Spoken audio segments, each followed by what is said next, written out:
Greetings, everybody. We're back with. I'm back running a game. We're going to be doing this occasionally. Don't know how often we'll be doing it, but I'm running a Feng Shui RPG campaign. This is a game I've run before. There's some stuff. I think I've got some of it uploaded to YouTube also. But we are going to. This is going to be running sort of a fairly traditional Feng Shui game, as opposed to the last one I did, which was set in sort of ancient China. 69 Yeah, AD. that was all. This one is going to be. This one is being taking place in the default sort of starting point for most Feng Shui games, which is the contemporary era, which is 1996 in Hong Kong. Feng Shui is the Hong Kong action movie role-playing game, as you can see from the little cover of the book that's on the image at the moment. Uh, yeah, that's not on the screen yet. Word. I'm helping. Sort of. Uh, at any rate, this is we're going to be doing this for a little bit. Anyways, so let me switch over to why are you not working? Oh, I know why. There we I'm go. not helping. There we go. Now that's working.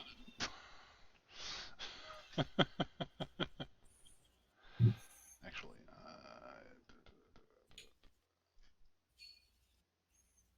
whatever, fine.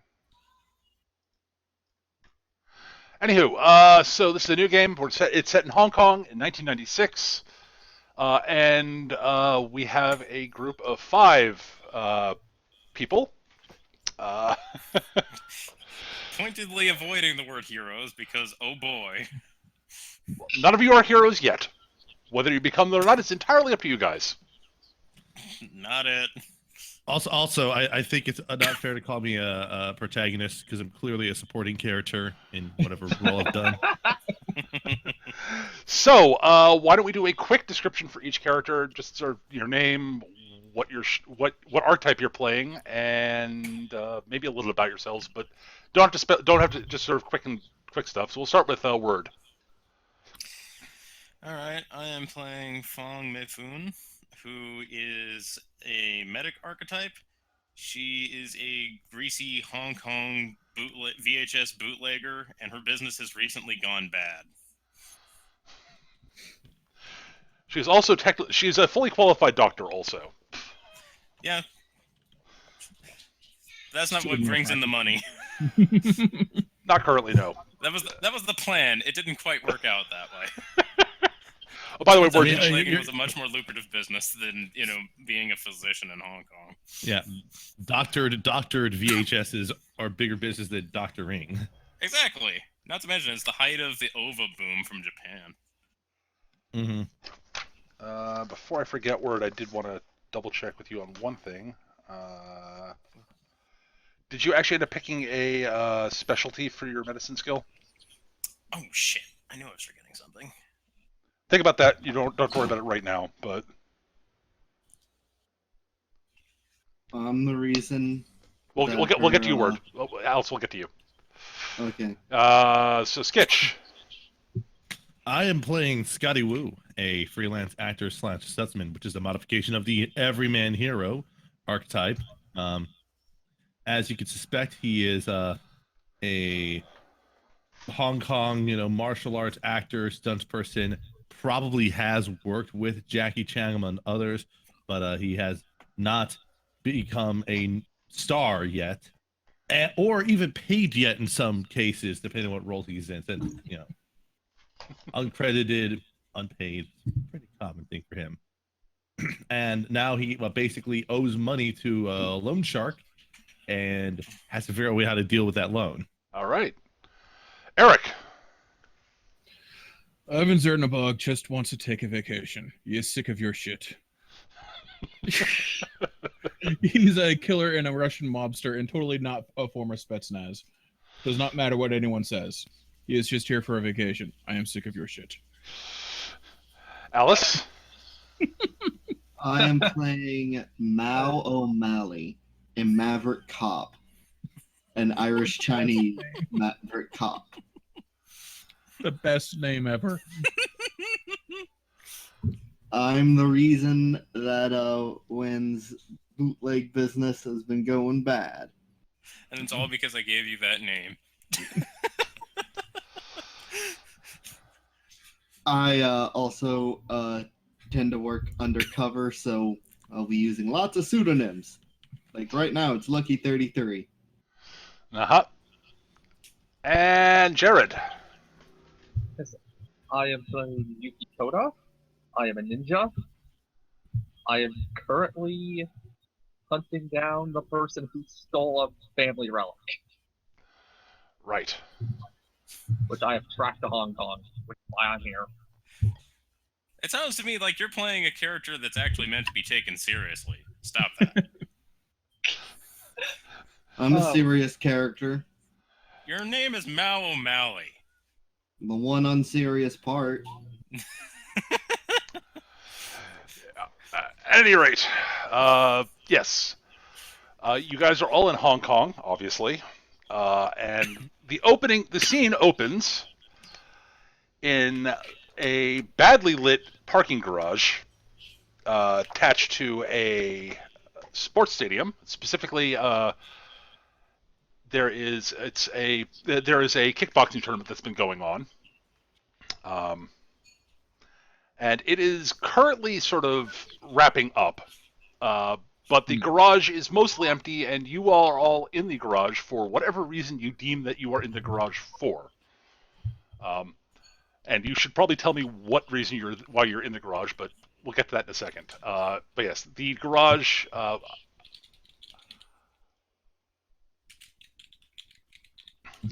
Is, as I said, so it's the light. It's the garage is what we call not well maintained. So like like some of the lights work, some of them don't. It's not well lit. It's so lots of dark corners and other stuff. There are a fair number of cars here, but it's not packed. This was not like a major tournament.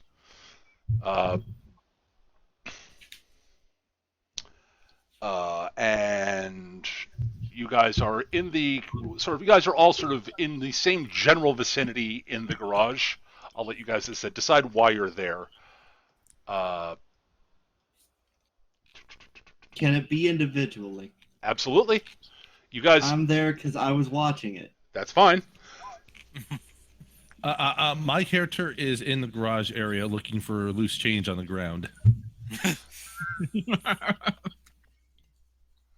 Excellent. So he actually can get enough to get some dim sum. I was a little distracted. What's the garage attached to? It's attached to a stadium where a kickboxing tournament is in the process of wrapping up. Okay. Ivan is cutting through the garage to get to a restaurant from the hotel. He does not at all look suspicious. He totally looks suspicious. He can't help it. He's a Russian hitman in a poorly lit garage. But he is honestly just cutting through to get to the restaurant. I think my character is there because this is where I was supposed to make my most recent drop, but it just got blown up earlier in the week. And so I basically have to say I don't got the goods. I got sabotaged. Okay, so that's why you're there. Oh, you're going to be so happy to see Alice's character. Oh, it's going to be hilarious. They're going to walk up to me with I'm sorry, I don't have the goods. Do not care. Going to noodles. Yeah, pretty much that's what I was thinking might happen. It's like I'm going to run into one of you fuckers and it's just going to be comedy gold. All right, and Jared, is there any particular reason you're here? I ended up just following a lead, and it turned out to end up not be the dang it, how to phrase this. Basically, I got a lead on who I was looking for, and it turned out that what I was told was not true, so I'm in the middle of leaving. I was half hoping you were going to say this garage is the darkest place for a ninja to hide, so I'm here. Just crawling on the ceiling. Yeah, but yes, just like. But yes, it is. It's probably it's fairly late at night for what I would call obvious reasons. A, the garage wouldn't be quite as dark, and B, it's a kickboxing tournament. They tend to run in the evenings, and it just wrapped up, so it'd be late at night. All right, so you should probably copy your tokens over to the Grasslands map just so that, for simplicity's sake. It's blank at the moment. Alright, I will do that in just a moment. After I remember There's to another search one of my me token. there, but don't Yes. worry, he's gonna be deleted promptly. That's Okay. fine. But yeah, put yourself roughly where Skitch was. Oh, where I was. Shit. Okay. I'll move you guys over there. Right there. Alright. Yeah. Mm. Yeah. Whoop. Yeah. Got a whole $5 found so far. All right, and you can arrange yourselves as so. I like the idea of Word assuming Eric is the person she's supposed to be delivering making the drop to. So Eric, Ivan is walking through the garage when a young Chinese woman comes up to you. You're the one here to pick up the stuff for the Russians? I'm afraid I had some, Do not care. Going to noodles. Okay. At this point, Word, you notice Mao walking around the corner out from behind like a pillar or something like that. I'm almost at my car. Right. Hey! You! Stop! Oh god damn it. Going to noodles. Do not see. I'm gonna keep You going. I'm every gonna time I start try to walking move. faster. All right. You! Go ahead, Mega. Anyways, at about this point, you hear basically, you all actually you should I would everyone give me a perception check, close roll. I will say right now, immediately, because someone was just like, you, I have my trunk popped. Okay, that's What fine. happens, is there anything that happens when you roll the same value for both positive and minus? Or Unless they're sixes, no. Got it. Did I roll that? Oh, there it is. Okay. Yeah, I did not roll well. An eight's not that terrible.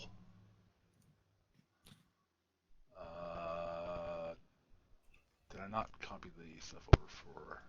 I did. Okay. Jared, you should make a roll also for your perception.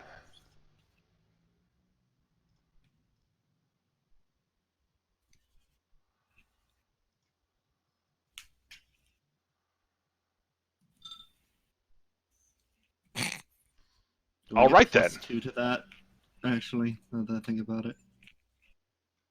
For, Well, the Um, ninja is completely oblivious. Clearly, I this is a mean- ninja from the Tech comics. nope, I have to succeed. Never mind. That's what I am now remembering what my shtick does. All right. Well, And unlike most of my characters, I actually have the highest base perception in the party. all right. So what you guys hear is the sound of footsteps, somebody running, and not just a somebody running. You basically the first thing you hear the sound. It's let's see. You all hear the sort of running sound. Ivan and Feng, you guys can immediately sort of pick up on it. It sounds like someone wearing, dress shoes running on pavement because, duh, it's pavement. It sounds like hard sole shoes running on pavement. Running down Right. the ramp from the level above you guys towards you guys. Word, you also, Feng also hears the sound of, that whoever it is breathing fairly heavily, and sounds like they're in some level of distress. Let me finish before that. You also, guys, you two also hear. In addition to you two, Scotty and Mao also do hear the sound of people running, but you do not. You don't hear the specific difference between that guy and the other people running behind him, who are not wearing sort of hard-soled shoes. So you hear their footsteps also. There are a bunch of them running sort of down the ramp. It sounds like they're running after him. It's very clear that people are being chased. what you see is the first thing you see is a man in a fairly nice suit running down the ramp. Not a super nice suit, but um, Nice and enough. with a remarkably panicked look on his face. He looks kind of terrified, and he is being chased by a bunch of thugs, all of whom are carrying guns of various sorts. I'll tell you what types of guns they are a little bit later. I just drew a shape here. This is indicating a car I'm standing behind. That I'm looking Absolutely, for change. totally fine. I was just like, Skid just spontaneously generated cover. No, it's aliens to that he's more unassuming than normal. So Yes. Word, you rolled well enough to hear from the other side some people coming up very quietly. When you say other side, oh. Yeah, you sort of hear that you hear the loud ruckus sort of coming down, and as the guy starts running down, gunfire starts, and you hear somebody shouting, Chen, stop running! You can't get away from us. Just give us what you want, and we won't hurt you too much." Word from the other side, you see something you really weren't expecting. A bunch of guys who look like Shaolin monks creeping up with what is obviously ill intent. At this point, Fong just kind of like stops mid-hay and is just like, wait, what's going on? Starts hearing like the gunfire and just like kind of dives for cover next to the car that Lucky 33 over there is at. Feel free to draw a car on the map. yeah, When will you do it? Yeah, I'm working on it. You do that now. Because my A rectangle will be fine. Doesn't need to be too fancy. Ivan is being very studiously ignoring everything that is happening. He is not involved until someone shoots at him. As a matter of fact, Ivan, one of the bullets that the Triad thugs had been fired, they were firing warning shots, basically. Right. One of them goes whizzing by your head.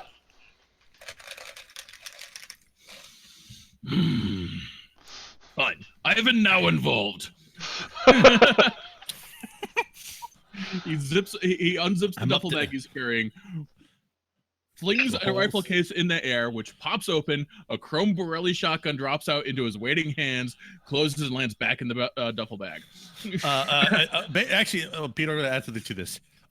That one shot that whizzes by Ivan, Scotty rises up behind the car, holding up like a coin. It's like, that brings you back to $6.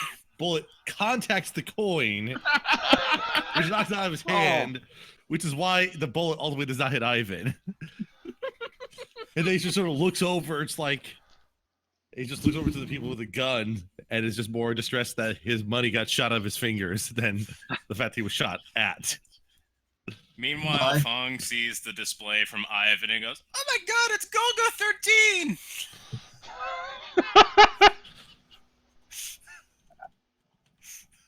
I'm going to die! And as I imagine, there's like the ninja in the shadows that nobody's noticed yet. I'm just fiddling in my trunk. Very calmly fiddling. Is it like Scotty unwittingly points to the person like, whichever one of you shot that coin out of my finger, you owe me. He starts sliding under the car. No, over the car, like sliding. I thought he was like crawling over it, like a model or something. No, it's just like I really just thought he would just like be sliding under it. Just. All right, so fish shakes out from under the car. What? I assume initiative, right, Peter? Yes, everyone should roll initiative now. Yes, and tell me what you roll after when I ask you. I have to roll for the baddies. Oh man. By the way, word. The other thing you notice about the dudes dressed up as Shaolin monks is they were very clearly they are very clearly focused on Mr. The person who's very obviously Mr. Chen and the Triad Goons. Right. Crap, it's been forever. Remind me what initiative is determined by again? D6 plus speed. D6 plus speed. Plus speed? Okay. Yep. Yeah, you could. I've got an 8. Yes, there's an initiative button there, so it should. Yeah. Oh. Advice for speed. Okay. All right, I'm gonna roll for the baddies, and then I'll ask you what your rolls are. My initiative is invalid expression. That's good, Yeah, right? I did that too. That's a terrific roll for him.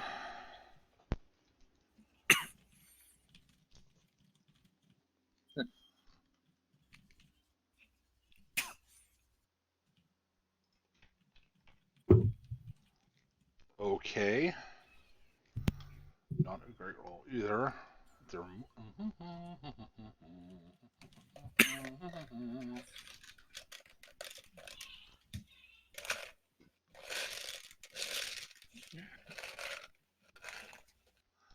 Okay.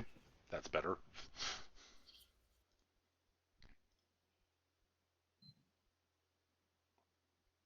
Crap, I forgot what their initiative was.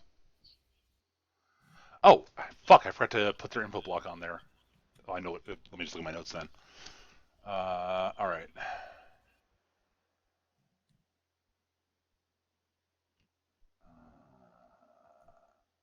Okay, so that is... Yeah, okay, good. Oh my god.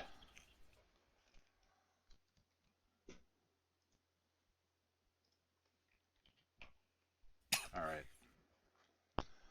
All right, Ivan, initiative. 7. Scotty? No, I'm sorry, that's wrong. Did you roll your initiative yet, or no? I guess I didn't. I thought I did. No, I don't see a roll from you. Yeah. So a 9. No, sorry. Scotty? Apparently, I'm not impersonating myself. My initiative is 13. Mao? 11. Fang? 14. Yuki? 10. All right, excellent. All right, so we are in the first sequence of the combat scene. The initiative roll for this scene is the highest roll was Fong at 14, so the first shot will be on 14. Fong, what are you doing? Gibbering loudly and incoherently in panic. How long would you have to spend doing that? 3 shots? Sure. Your next action will be on 11. Okay. Which is okay. Scotty, you're on 13. What do you do? Is there anything by my feet that I could use as an improvised weapon by this car? What would you like to find there to use as an improvised weapon? This is Feng Shui, remember. You don't have to ask. It's just there.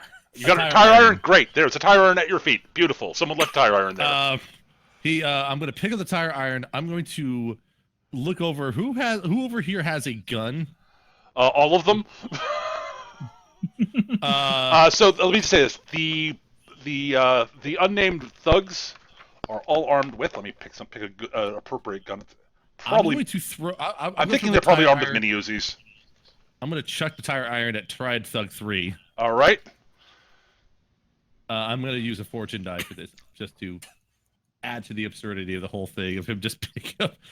He should be holding on for a weapon. No, he's just going to throw it away. All right, that's fine. So you're spending a fortune die on this. This is an improvised weapon. Therefore, you get +1 to your martial arts action value to throw the weapon. That's right.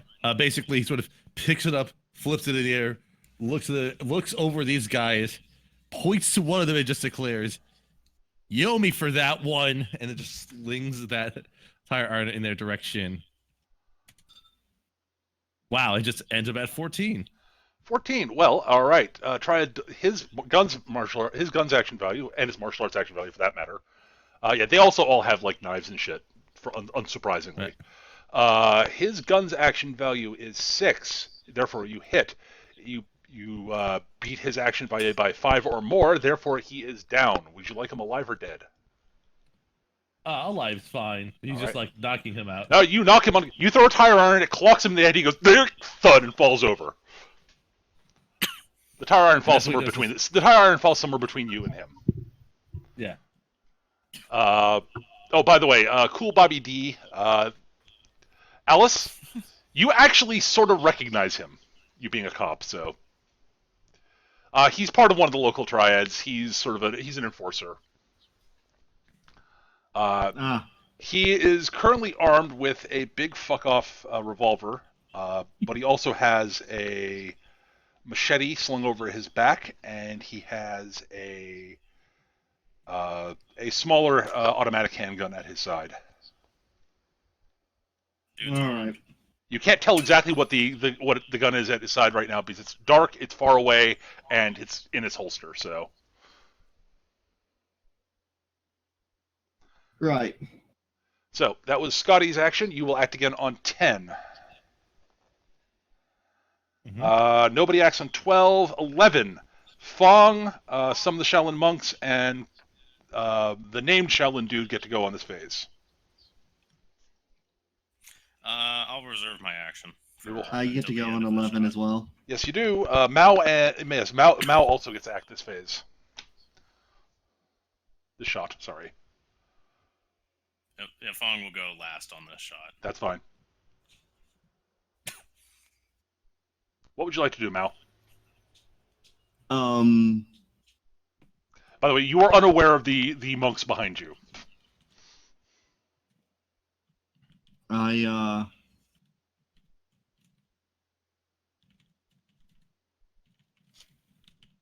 God, like, I'm gonna fiddle in my trunk for one shot. All right, you're getting something out of the trunk. I'm messing around in it. I'm kind of just. It looks like I'm doing something. Okay, what are you doing? I need to know this. Okay, I'm actually pretending to knock stuff about in the trunk while I prepare the Mossberg I keep in it for All right, so you're digging out your shotgun. Got it. Yeah. All right. That's it for player characters on this, since Word is specifically holding off until the end of the phase, until the end of the shot. All right. So, all right. All right. That is group 2 of the monks. They come sort of bopping up this way. Excuse us, pardon us. Yeah, they go sort of sprinting past you, Mao. They do not see you. Yuki, I assume you're currently hiding, right? Yes. All right, so you're back here, sort of hiding behind something.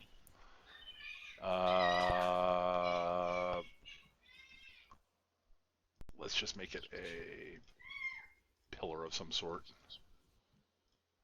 since there are pillars. Bang. I'm entertaining the idea way too much of she's just hanging upside down from a pipe like a vampire or something. Right. So, anyways, those guys come sort of sprinting up, running up. One of them basically, vaults over your car, Mao. Basically runs up, leaps, plants their hands in the car, backflips over, and lands on their feet in a perfect, acrobatic fashion. Showy jackass motherfucker. All right, how far can Sang leap? I want to check the multiplier on this shtick. Because he has crazy kung fu powers that let him jump about very far, long distances. It's called jump cuts. That's what the power is. No, it's actually abundant leap, but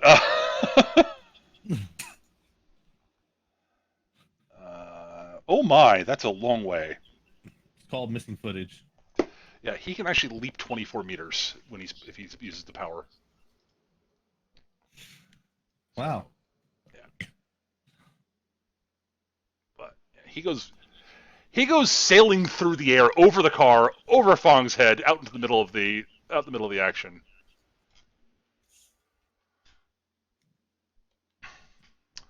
lands there, strikes a kung fu pose.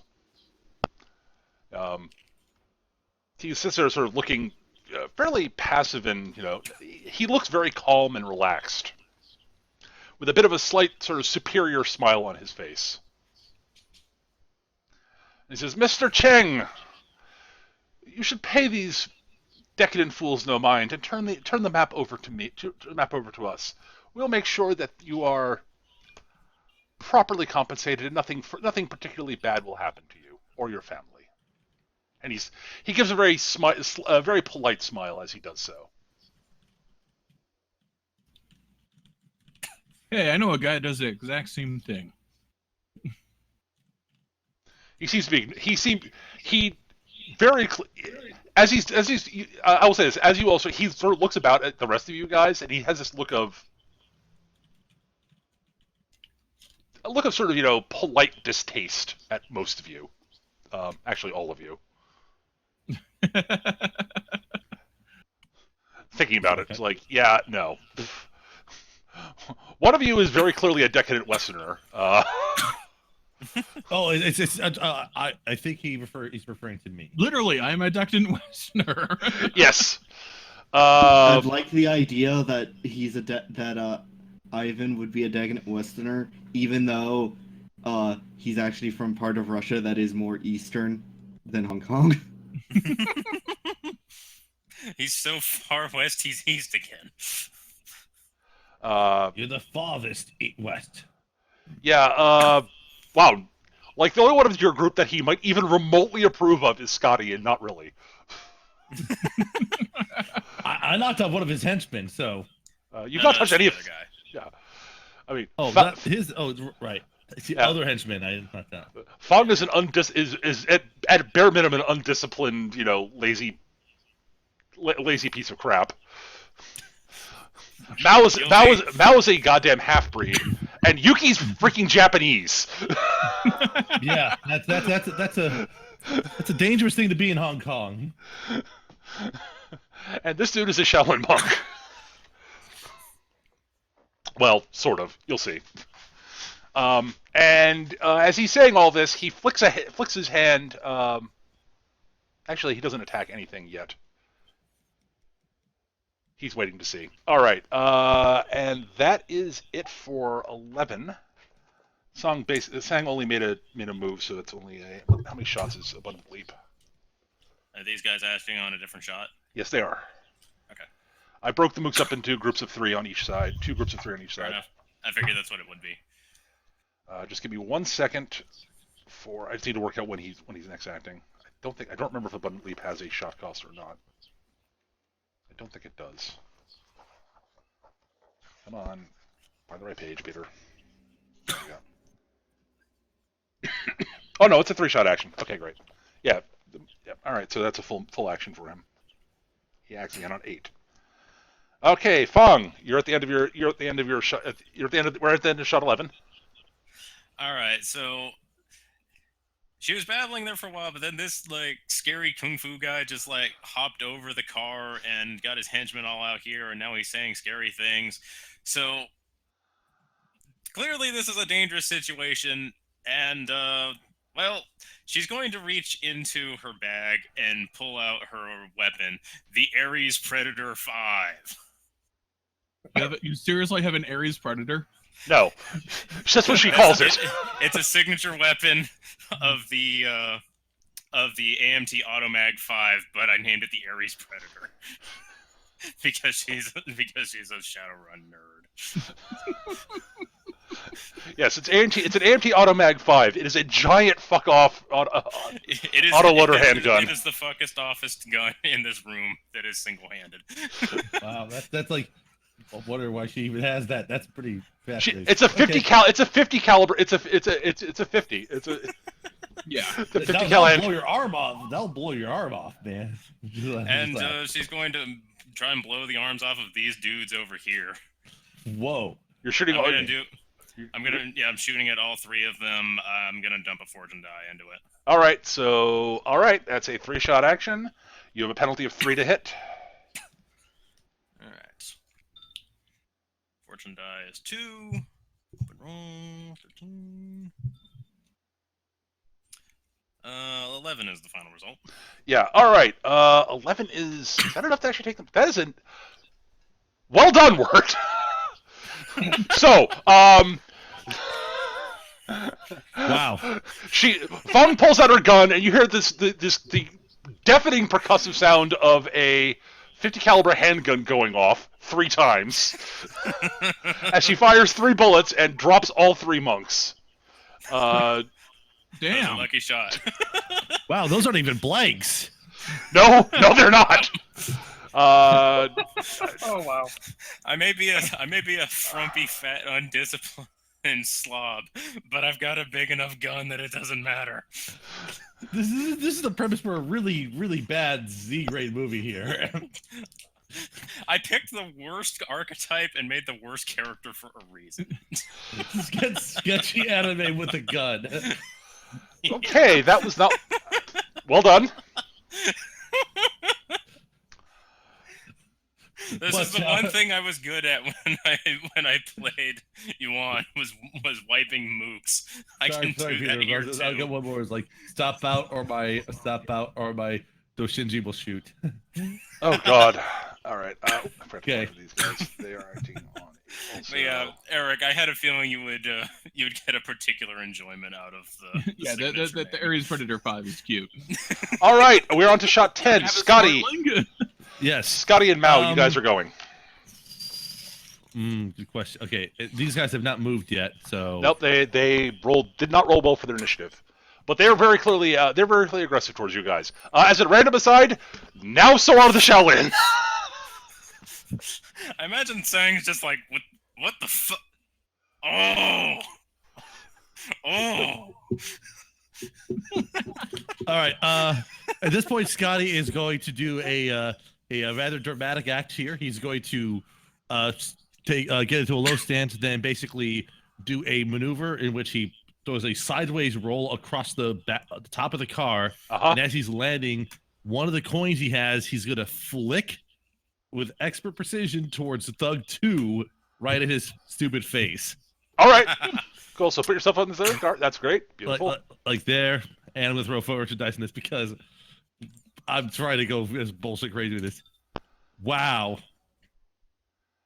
And 11's enough to drop him, though. Yeah. Like a coin flies out and hits So yes, him in the face. You all hear sort of the classic sound of a coin being flicked. It goes Yeah. spinning through the air, smacks directly square in the middle of his forehead, right over the bridge of his nose. You hear the sound of bone crunching slightly. He grabs his nose, drops the gun, and drops to the ground out of the fight. Well done, Hagiri Konami. All right, Mao, you're up. All right, so I don't Your like situation this. changed a bit. I'm mad. I'm real mad. I'm now surrounded by fucking murderers. Thanks. So what I want to do is I want to whip the shotgun out Okay. from my trunk and move over here. Ish. That's fine. And I want to take a blast at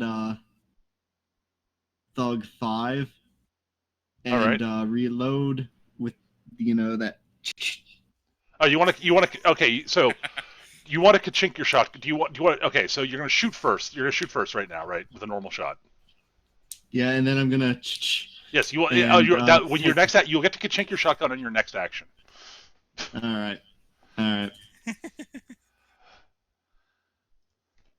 So Mechanic.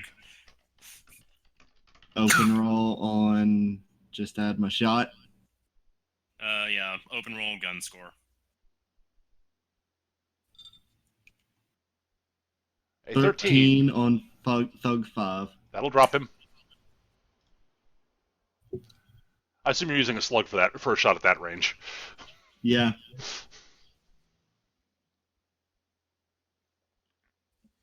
All right. Yeah, he's down. You will act again on 7. And if you want to Kachink, it'll be a one-shot action on 7. All right. That is it for 10. On 9, some of the Triad Thugs get to go. Finally. They've been very patient. They're getting picked off one by one. You owe me $2 now. All right. Well, these two guys, they have bigger fish to fry than Mr. Chen right now because someone dropped one of their buddies. They come sort of running up. They're gonna hang on, and they're gonna sort of be closer together like that, just so they have something of a reasonable shot at Mao. All right, they are going to open up with firing two bursts from their mini Uzis at at Mao. All right, open roll. Their gun skill is a whopping 6. Yep, misses you. Does not quite weigh awful. That was real close, though. The gun does not actually jam. So yes, they open up their mini Uzis. Bullets spatter into the pillar that you're hiding behind, Mao. Also the one you're hiding behind, Yuki. All right. It's like, Sorry, Ivan, you get to go in this phase too. No, they moved in the perfect position. So. Oh God, Yuki, I miss you on 10. I'm so sorry. Oh yeah. that's all right. Ninja avoids initiative. Yeah, the ninja gets to go. It actually completely blanked on me as well. Yep. You're just watching. So we'll just say you delayed till 9. We'll say you delayed till 9. All right. What would you like to do on 9? You and so yes, you go. I will say you go before Ivan since I skipped you on 10. Yeah. All right. I'm actually going to go and jump out from behind the pillar. I'm actually going to throw 2 shuriken at one at Thug 4 and one at Thug 6. All right. So you have a -2 penalty to your action value for the double attack. But if you succeed, you will take both of them out. And actually, I'll use a fortune die with this. Okay. Yeah, your gun skill is pretty poor. You'd want to be using a force. It's not guns. It's a thrown weapon. It uses martial arts. Oh, is it? Oh. Yeah, okay. Our weapons are always martial arts. So- Yep. Oh, to be like moving here would be fine because I'm jumping out of cover. Oh. You can move. Yes, you can move up to 6 meters and attack as part of an action. So yeah. All right. Your move is 6, right? Yes. Yeah. So your move stat is how many meters you can move as part of a normal action, basically. All right, then I could just go back and just measure. Or You don't have to measure it. Just move yourself to Okay. somewhere reasonable. This isn't Iron Kingdoms. Like Yeah. positioning and stuff isn't so important. all right. Just think fast and loose. Yep. I'm not entirely strong enough, but I'll try.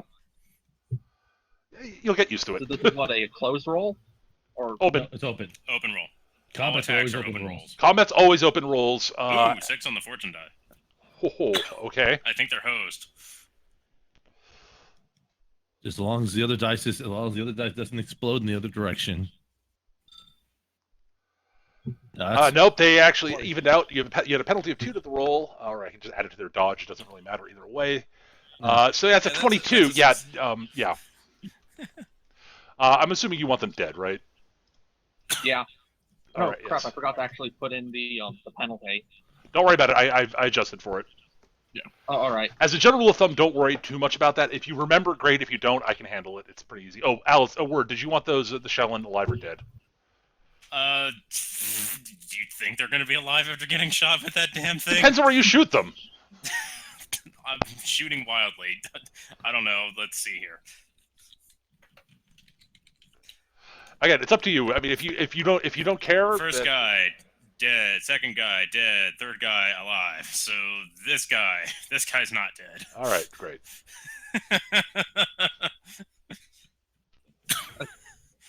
There was no. That was completely an undisciplined set of shots. That's fine. I shoot to kill unless otherwise stated. Fair enough. I will switch that over. Bang. I'm a maverick cop on the edge of legality, damn it. Just on that edge. Yeah, they shot first, so I'm gonna just shoot to kill. That's fine. All right. So that is it So for that's me. you now. Yes, you, Eric. You're up. Yes, I actually get to do something. Hooray! Yuki, you acting it on 6. All right. All I want is noodles. I'm going to shoot the 3 Shaolin monks with the shotgun. What I'm going to do is I'm going to shoot the pavement in front of them so that the spread ricochets up into their shins. Oh, You're going for buckshot, I take it, on this one then. Yes. Mhm.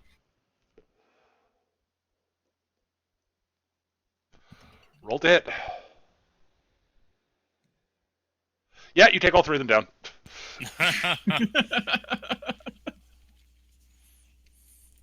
Do you want them alive or dead? I just shot them in the shin, so I guess they're alive. Alive? Okay, hang on. Bang! Power of a gun's 15. Fong sees this. Insert comment about professional here. All right. So that is it for 9. Does Bobby D finally get to go and it's just like, what the hell? Yeah. Bobby D gets to go at 8. He rolled a 1 for his initiative. Oh, Yep. I can't even get that low. Your anime does not go that slow. All right. So it is now 8 people who act on 8. Fong. Almost all of the mooks who are left. Some more may be showing up, unsurprisingly. I have a question. And that cool is Bobby. very important. Yes, Alice. What month of 1996 does this occur in? God damn it. You're gonna hate. It is why April. I'm asking. Damn. Not out yet. Oh, what movie are you looking for? And when did it come out? It's not a movie. It's a manga that premieres in November of '96. No, it was definitely spring. Sorry. All right. Yes, Alright. spring. Something to look forward to. When is given the gift of not being called Kagome?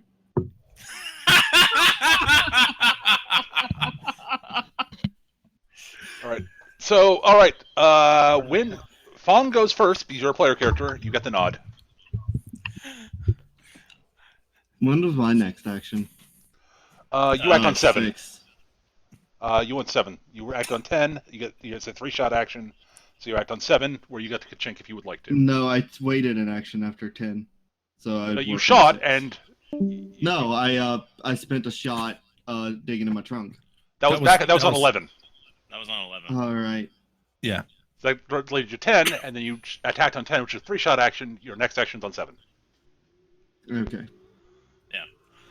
My All right, so Fong's going to look at what she just did, and it's like, I killed people! I killed people! Oh god, oh god, oh god, oh god, oh god, oh god. I'm just going to kind of scramble the other side of the car and just kind of huddle down there in panic. Okay.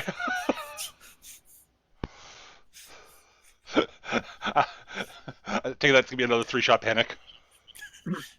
Pretty much. Okay. You have to go to 5. Not to mention want to get away from, big scary guy. Yep. I imagine he's not going to be too pleased about what I just did. He's not pleased with either you or Ivan. Yeah, just like leveled his whole force into attacks. It's just like what did I train these people for? All right. That's it for the heroes. Bad guys go. Named characters first. What action are we on? We're on 8 still. Okay. I thought we were on 7 for. Nope. Cool Bobby D will advance towards Yuki. Actually, as he's doing it, he'll turn back and say, "Hurry up, you idiots!" over his shoulder, and then he will move up there. She's not going to move that close. Yuki looks. He doesn't need to get that close. He'll move up to here. He'll actually move up sort of behind Mr. Chen, grin at him, level his hand cannon at Yuki. Double check which one this is. I forgot to actually write down what his gun was, so I have to get the stats. Hang on.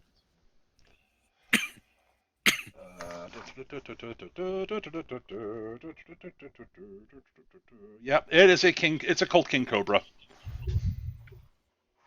Of course it is.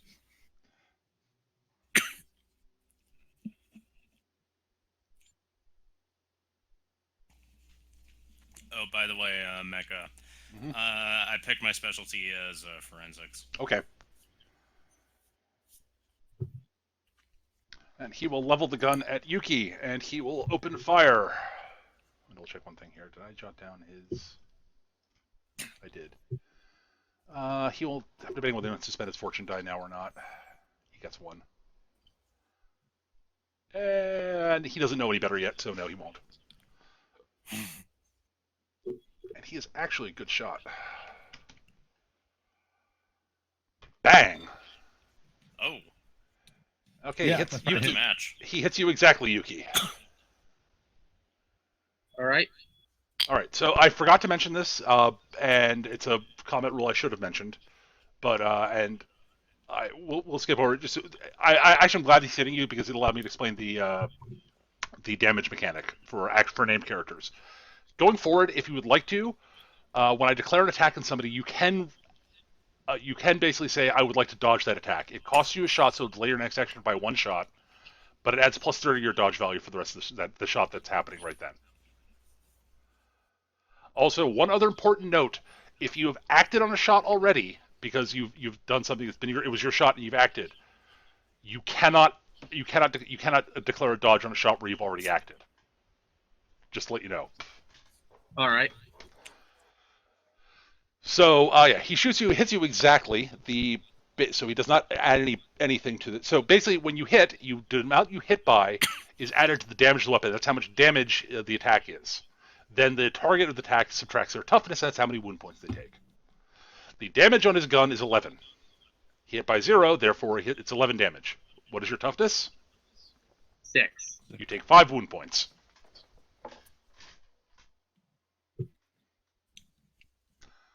On the plus side, 5 wound points is not.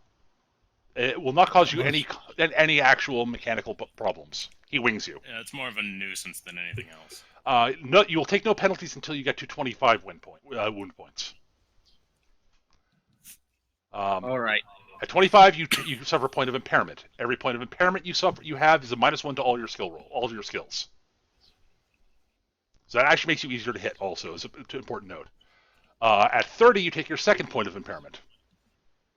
At 35, you start making death checks. So yeah, basically, so basically, it's damage is nothing. Stings start getting bad very quickly. Yeah. It's like nothing, death spiral, death. All right. Also, these guys don't get to act now, but Yeah. Also, Peter, I think this one has an action. he will. But I'm getting to him. Okay. So yes, 3 more Triad Thugs come running up. Also, some more Shaolin monks start showing up.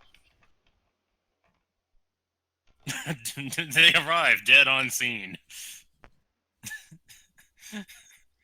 No, they don't. We don't have zombie Shaolin This one monks yet. magically got better. I forgot to. That's not That was not supposed to be that way. not until the third movie, at least. All right.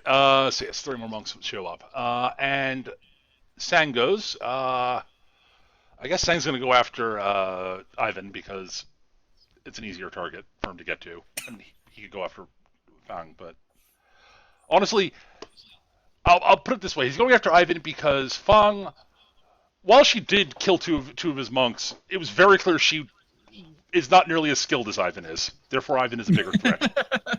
Yeah. Ivan is far more dangerous than Fong will ever be.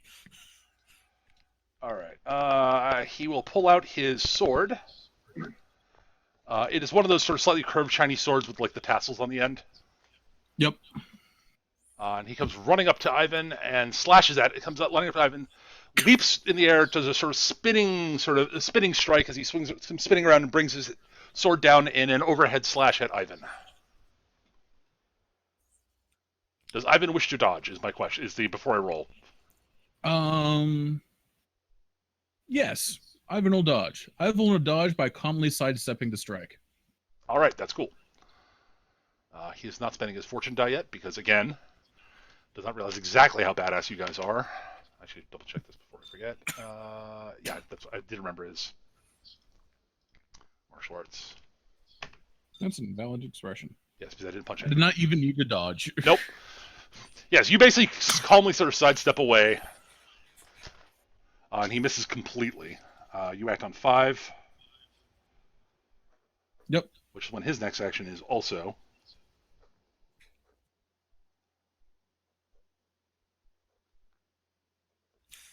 Thank you for saving me the trouble of coming to you. Bam!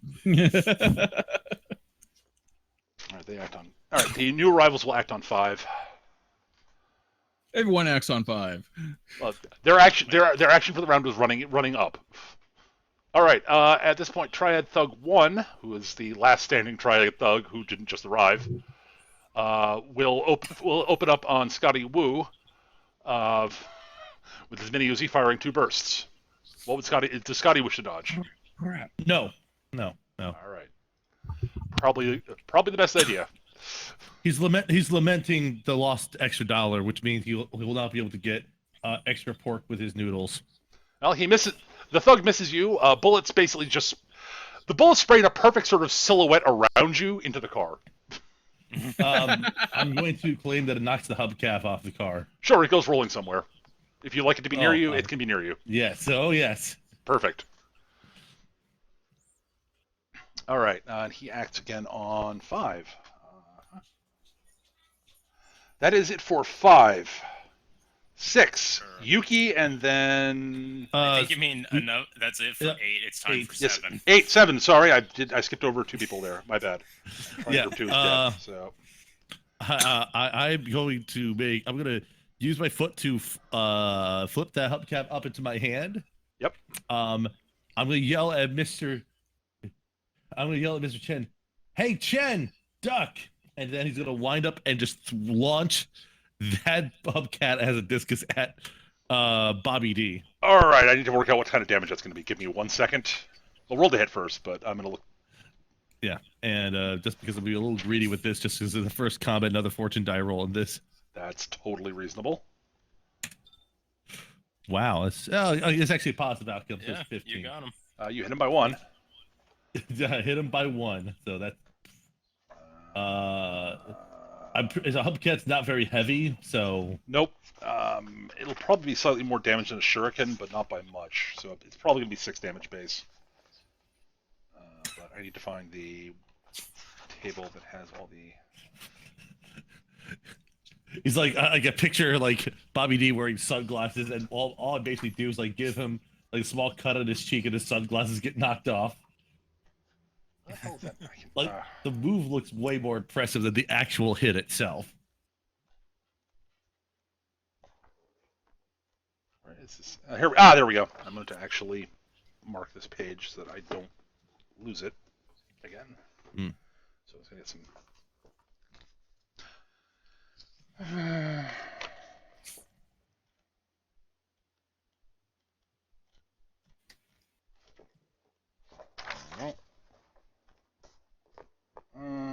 Let's see. Yeah, I'll say it's damage 6, roughly equivalent to a thrown dagger. Yeah, so 7 damage total then. 7 damage minus his toughness of 7. So yeah. Boom. So basically, it knocks his sunglasses off. Yes. He looks at you. It's like And my character's like still in the pose on one foot after throwing it. Like it looks like he's just sort of done like a dramatic frisbee toss. Yep, it goes careening. It basically knocks his sunglasses off. It goes careening up and off his head. He blinks, looks at you, grimaces, and shakes his head slightly. Hold that pose until my next shot comes up. So. Fair enough. You have to get on 4. Mal, what would you like to do? I'm gonna dash forward. Yep.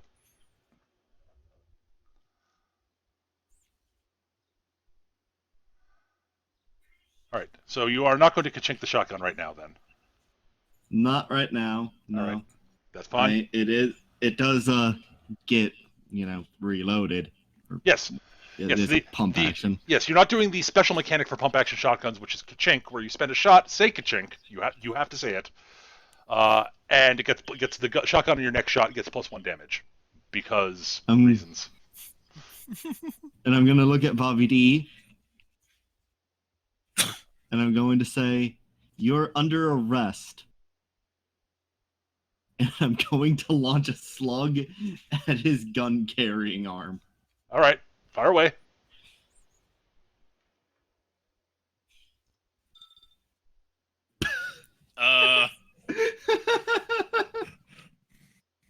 I think. Oh my! This is like a case of RoboCop where the arm gets just shot completely off. Yeah. Okay.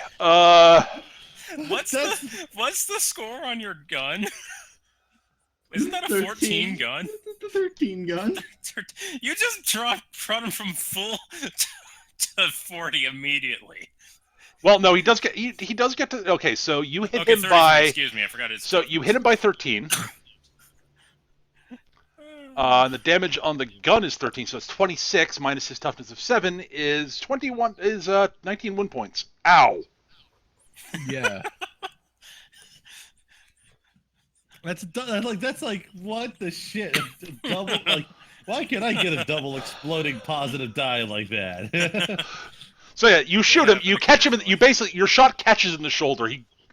It spins him back. He managed to barely hang on to his gun. Barely. Grabs his shoulder, looks back at you, and and he says, "What the fuck did we pay you people for? You guys for?" I ain't on no one's payroll.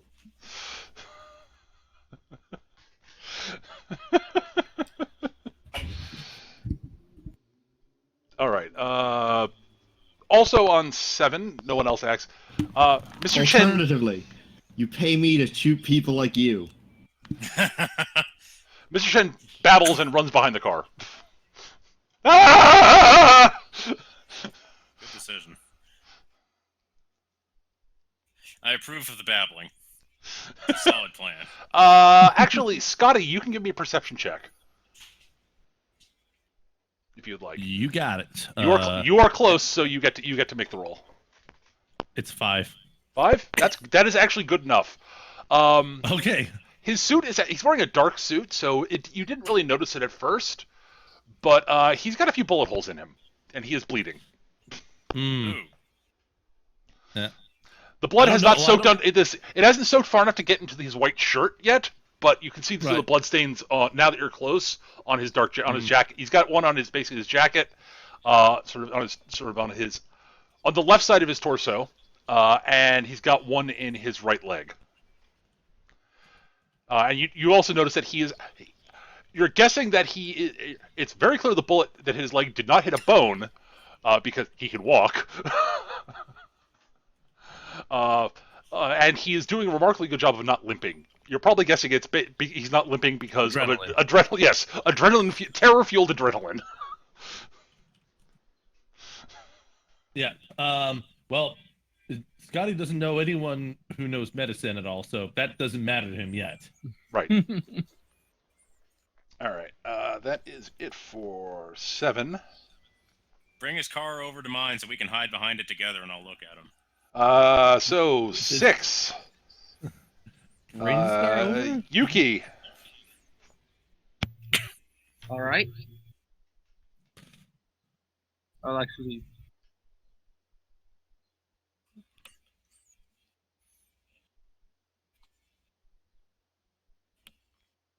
So we move up to there. Yeah. So actually, is that close to do melee or not? It depends on what you're trying to do and what weapon you're using. I am pulling out the Kusurigama. Then you are definitely close enough to attack him. I was gonna say, don't you have a Kasarigama? I'm sure you're good then. Yes. What would you like to do with your Kusurigama?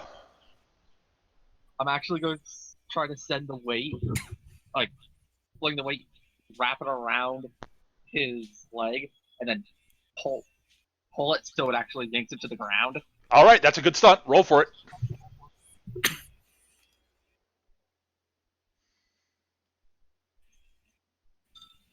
I rolled a 6. Yeah, Oof. yeah, the Kusurigama, you fling it out. He managed to sort of basically he steps in sort of an unexpected way. He's still sort of staggering after the shot that he took to his shoulder. So the weight glances off his kneecap, not doing any actual damage, but stinging a lot. He goes, ah, fuck!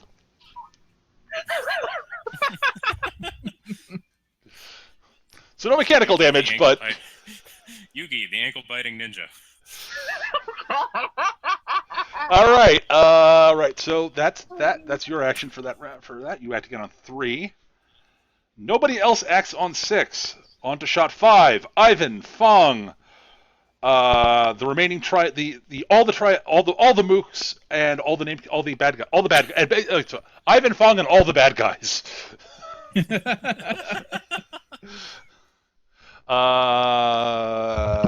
You two. Let's see. Feng, you have the higher speed, so you get to go first. I guess. There's more kung fu guys coming from that way. Mm-hmm. She's going to fire at the group of them, and not being, a trained professional, she's basically going to just like fire 2 shots and then click, click, click, click, click At the click, third, click. Yeah. Right? So you're trying to take out. You're trying to take out 2 then. Yeah. Okay. We'll be back in a second. Yeah, the closer 2. Open roll. Not going to spend a fortune die. Okay. 11. That's enough to drop the 2. Woo! Click, click, click, click, click, click, click. Oh god, oh god, oh god, oh god, oh god, oh god. Blam, blam! And now your gun's empty. As can be told by the click, click, click, click, click noise. She starts like scrambling, looking for like, where did I keep that thing? Where did I keep the thing? All right, Ivan. All right, so this guy just tried to hit me with a sword, right? Yes, he did. Yep. All right. I think what I'm going to do is I'm going to parry his inevitable next strike, and then bury my shotgun's barrel into his kidneys and pull the trigger. All right.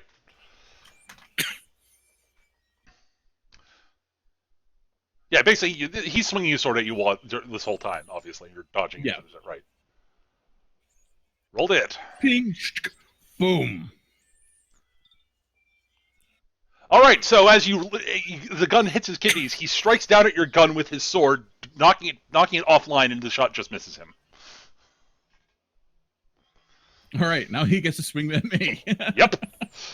That was not a dodge or a parry. He just yeah. Right. Yeah, just whiff. It's all just fancy shenanigans. It's description of what exactly happened. All right. So he will act now because it's a good time for him to. You guys are all done. So he will then take the sword as it comes down. It sort of knocks your gun down. It rebounds off the sword. He brings it back over his head, swings it around, and takes a swing, sort of tries to swing level at your neck. And I am going to spend his fortune die on this because I'm a jerk. Oh dear. So adding 5 to the total of this. Well, he needed to. He hits you exactly. What is his strength? I believe his strength 7. Okay, so what happens is he brings it up to the neck. I bring the gun up to parry, and it catches and skitters off along the top of my shaved head. Right. So yes, it is the damage on this. His strength is 7. Therefore, the damage on his sword strike is 11. I take 3 points. You take 3 wound points. He nicks you. Not bad. Nick my sword. You nick my gun. Sasha is very unhappy. Oh dear. All right. Ivan, you act on 2. Fong, you act on 2. Sang acts on 2. Cool Bobby D gets to go. Wow, he has 2 people he hates. Okay, he's going to move away from the ninja. Oh shit. Oh no, he's not attacking you. Oh, shit. You are not as far as you can tell, you are not actually a threat. That's good. That's good because I'm not. But he's moving that way, and he's going to bring his arm up, his gun arm up, which he winces, settles into a 2-hand grip for this shot, and is going to shoot at Mao. He'll also spend his fortune die. Oh dear. Hmm. You're bringing the fortune. Kaboom! That's a better roll. All right, so I'm he back. rolls a 19. Mao. I'm sorry, I forgot to ask if you wanted to dodge before I rolled. What would my defense be here? It's going against your gun skill. 17. It goes against your gun skill. Your best combat of action value is your dodge. Is your basic dodge rating. If you want to actively dodge, you can delay your next action by 1 shot to add +30 to your dodge for the shot. Functionally, it would make you take 3 less damage at this point.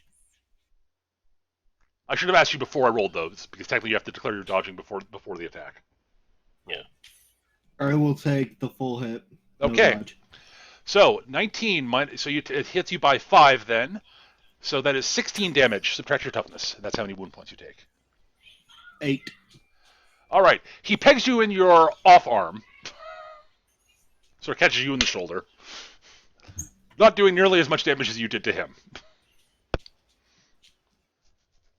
Part of the problem for him is he does not have a signature gun. I'm not using my signature gun. I know you're not. It is also not a shotgun. And he didn't roll as insanely high as you did. All right. Yeah, your roll enough was to beat him even before your modifier. All right, so that is his action. He actually got on 2. Mooks get to go now. All right, one of the Kung Fu monks decides that Fong has been in enough trouble. Hiya. Ah, no way! He comes in and throws a spinning back kick at your head. Ah! Duck and panic. Whiff. Yeah, you duck under it in perfect. Your panic allows you to dodge perfectly. He is utterly shocked that you managed to dodge it because you do not look like you should be able to dodge anything.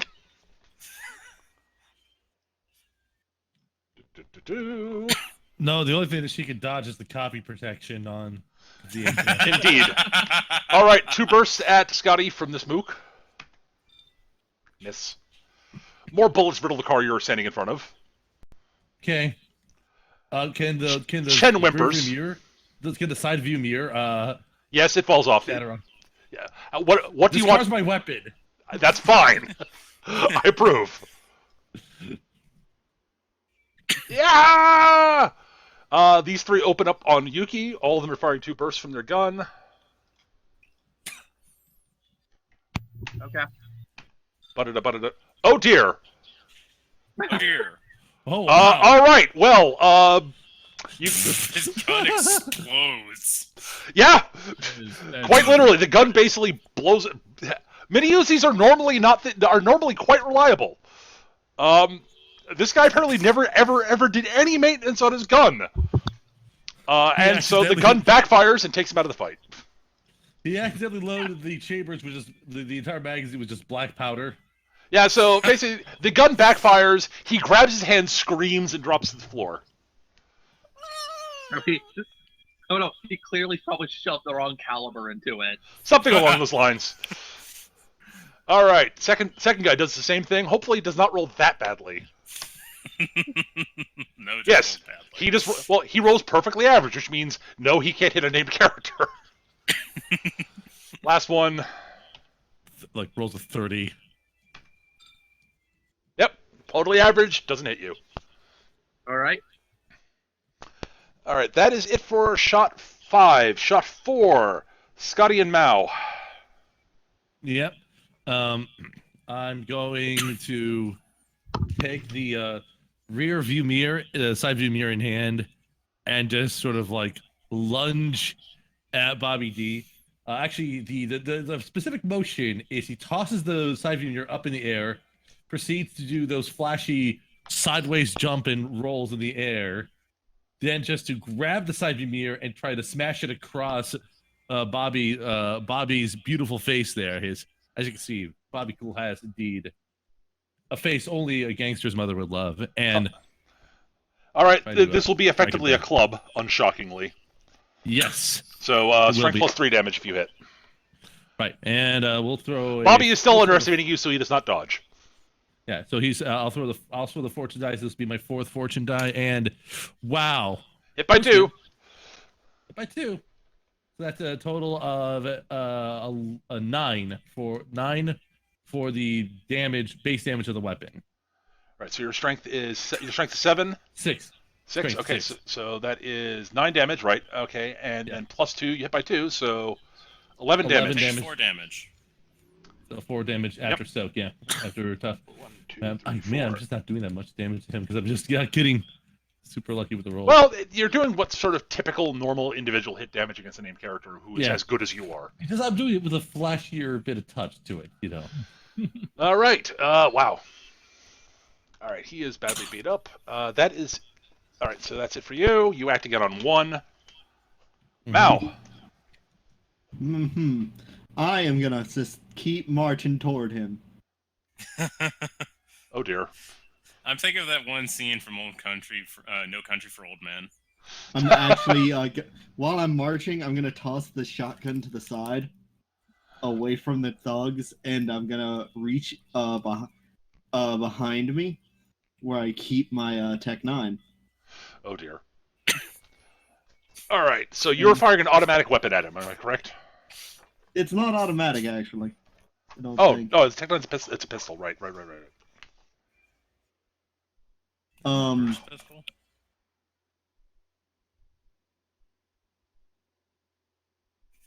I don't think so. It does have a? It uses, Yeah, it is not. It it's is not listed as fully automatic. So.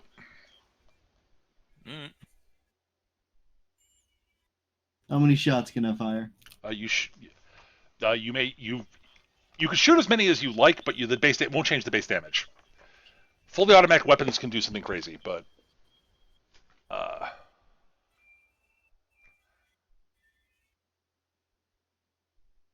Okay, I'll be shooting a few more rounds into his all right, wounded arm. go for it. About 100. Yes, you can fire extra rounds, but it has no mechanical effect other than running your gun lower on ammo. It's got a clip of 33. I'm not. Yeah. Okay, he barely manages to get out of the way.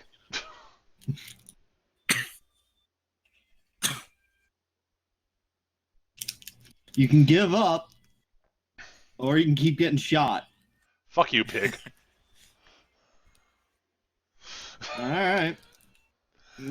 Keep getting shot. All right. Your next your next action is on 1. That is it for 4. 3, Yuki. Sorry about that. I'm going to advance over to here. I'm going to attempt to. I do not know actually how to describe this. I'm just attacking Thug 3 or Thug 9. So you're going after Thug. Just going after one Thug. Okay. So you're going to swing the weighted chain part at Thug 9 to do something to him to knock him out. Yes. Okay. I'm basically going to try to hit him in the side of the head. All right, that's cool. You can hit multiple dudes with martial arts attacks. You could go for both of them if you want. Okay, I actually forgot about that. So I'll actually try to hit both of them. All right. So you're going to try to knock both of them out with one attack. That's cool. Yeah, I mean, there are a lot of different. At one and the blade at the other. There are lots of different ways you could describe. You could do that, some possible suggestions. I mean, you could basically rapid fling the chain at both of them. You could try to wrap the chain around one, slam his head into the other guy's head. Oh, why did I not think of that? Again, this is the sort of thing I'm used to doing, so Yeah. I may have watched a lot of martial arts movies over the years. Maybe. All right, so But yeah, make your then roll. I'll put in the modifier. All right, so with just it, so- -2 to your roll. So -2 to the yep. Hey, All right, yeah. So yes, you fling your chain at it, wraps around the neck of one of the two thugs. He starts going, "Ugh," and you basically keep swinging, slamming their two heads together, knocking their heads together, knocking them both out.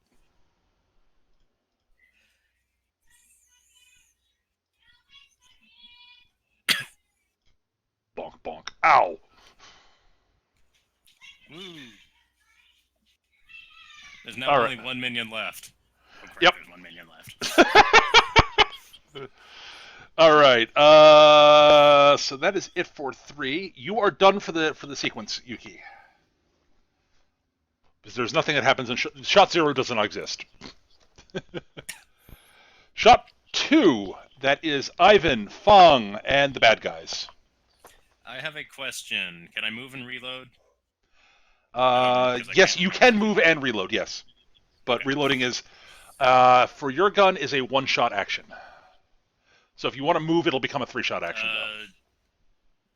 Reloading my gun is a 2-shot action. Okay, right. Sorry. Usually it's a 3, but I have one lightning reload. Is it 3-shot? Oh yeah, right. It is a 3-shot action. I'm thinking of something.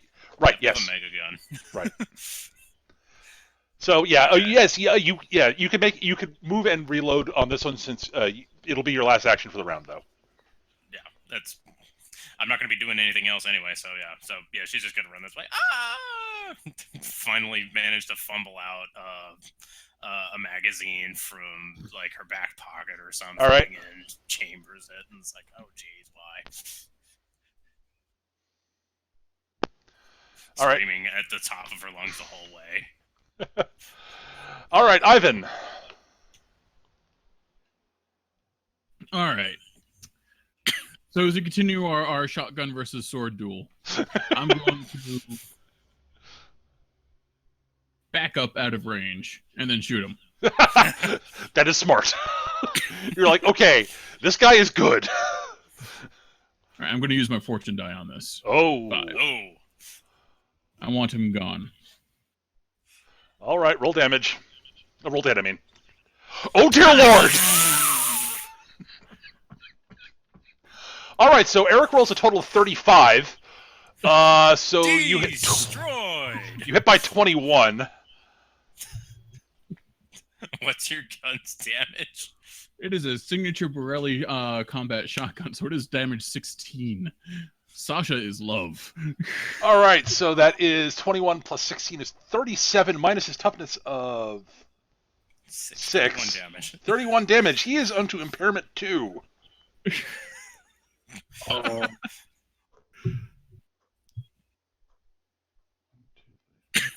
Sasha is unhappy. So yes, you catch him in full in the chest. I assume you're still using buckshot, right? Oh yeah.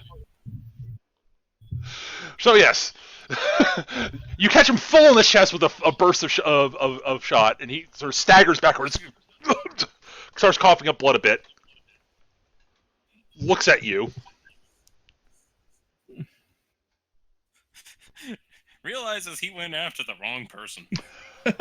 Oh yes, he did.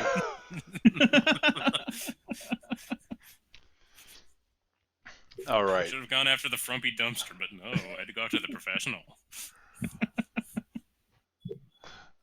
Well, he's the sort of guy who likes an actual fight, and Not one.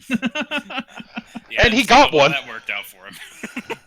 all right. Well, all right. So that's it for Eric for this round. Ivan, you are done also. All right. So I'm going to go to Cool Bobby We're D on at the shot second. 1? We're still in shot 2. Cool Bobby D and the last mook has not gone yet. Got it. So Cool Bobby. So neither Sang or Cool Bobby D have gone yet. Bobby will unsheath his machete off his back, so he has something to parry Scotty's attacks with. And will fire, basically, it's basically he uses it to parry Scotty's attacks with his, the side view mirror. And sort of ducking out of the way, spins around and aims his. Basically, he basically ducks, spins, and aims his revolver at Mao's knee. Try to kneecap you. Would you like to dodge, Alice? Actually, yes, you could dodge, but you won't get another attack this turn. This sequence. I'm not gonna dodge. Okay. Yeah, you didn't need to. He misses you. You moved your leg just out of the way, just in the nick of time. Stomp backward, Yep. one step, and just miss. Yep. All right. So Song, coughing up blood, looks at you, points, and says, "You I will remember." All I want is to. This always happens. Go on vacation, crazy man in ugly outfit attacks me. He gestures over at the other monk and says, "We're falling back for now." Shallow monk runs away. Sang proceeds to leap the fuck out of here. Boing. Yeah, get moving, Kermit. Yeah. Yeah, he vaults, basically. He sort of, drops into one of the animal stances. He drops into a horse stance, glares at Ivan, and then leaps, vaulting over his head like someone on wires, honestly. Boing!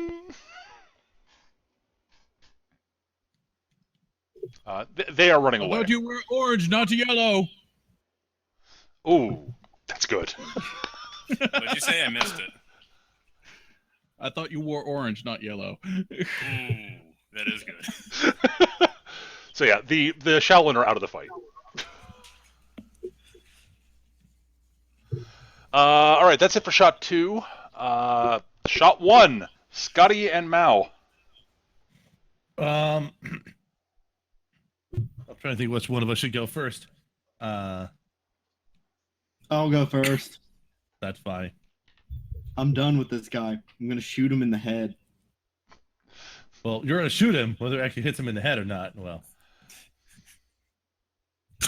Shooting to kill at this point. I am very much shooting to kill this man. That's totally reasonable. 3 more shots, because that's what I want to fire in. All right, go for it. Oh. Yeah, that hits. Yeah, he's done for. You hit him by Nice. 6. My Tech 9 is my signature weapon, and while Right. I've not said its name, it is a PAL 13. All right, so 13, and you hit him by 6, so it's 19 minus his toughness of 7 12 is damage. 12 wound points. 1, 2, 3, 4, 5, 6, 8. That is enough for a death check. Mind you, it's an easy death check, but I might have killed him. if he rolls badly, yes. I need to double check what his con is. I think it's 7. It is, okay. That's a closed roll. Challenge difficulty 7. Yeah, he's still alive. But he's got 2 points of impairment at this point. So yes, I you don't forget to, actually hit him. Yes, you don't actually hit him in the head. He managed to dodge enough that you merely plug him in the chest. Do you apply the impairment to the death Nope. check? Impairment applies to skills, not stats. Okay. No, it's the difficulty of the death check is the difference between your 35 and how many wound points you've currently taken. So he's at exactly Yeah. 35, so it's a difficulty 0 check. Yeah, I remember that part. I just couldn't remember. It was like, do you apply that to that? I don't No, remember. no, it is not that bad. I was gonna say it's like that would be vicious. Yeah. All right. So Scotty, what would you like to do? Let's just see 1 second here. I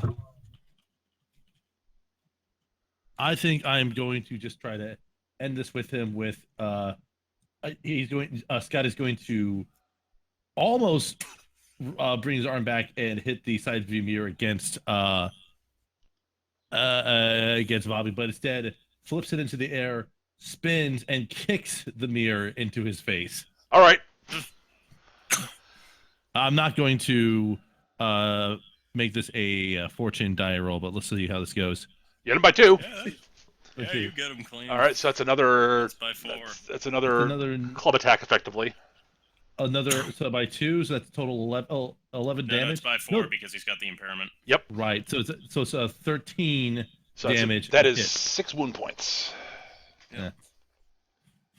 That's a DC 6 death check. I'm trying to take him out, not kill him. So. Well, he won't automatically die unless he rolls really fucking badly. Right. Nope, he's still standing. He's wobbly, but standing. Isn't like super auto death like 50 damage or something? No, it's not damage based. It's how much you fail your death check by. Okay. If you fail by 14 or more, you die. You are dead immediately. Although you have time to to monologue. You get a lot. Yeah, you get a line or two, but that's it. When I was 13, my father told me I would never amount to anything, and then I went to law school. Those years were like, can you get to the point? Can you hurry up? 20 words or less. All right. I think all things situationally, I'm just going to say that he actually failed the death check failed it by 1, so he's down. He is bleeding out at the moment. How long does he have to live? Let me check. Where is he shuffling off the mortal coil table? That is actually what the table's named, by the way. I adore Feng Shui. He's got 6 hours to live. All right, so yeah, you have an unconscious and bleeding out gangster, a bunch of other gangsters, a bunch of unconscious and or bleeding out Shaolin monks, and a dude leaning against a car, gasping and wheezing and whimpering. It's like Scott is going to immediately go over to Mr. Chen, kneel down, put his hand on the part that's obviously not bleeding, and be like, "Are you okay to walk?" His eyes are currently closed. He opens his eyes. You must take this. He reaches into his coat, pulls out what looks like, honestly, a sort of it looks like it's a white, sort of a yellowish white cylinder with sort of, that has sort of dragons carved into it. Actually, they're not carved into it. They're sort of relief, sort of it's a relief. They're sort of sticking up out of it, like it's been carved so the dragons sort of stand up on the sides of it, coiling around the cylinder. Honestly, at a guess, it's probably a scroll case of some. It's what it sort of looks like. He presses it into your hands. Take this. Take it too. And which one he sort of topples over and says nothing else. And then, Scotty, in a very poorly dubbed manner, is just saying, "Mr. Chen, Mr. Chen."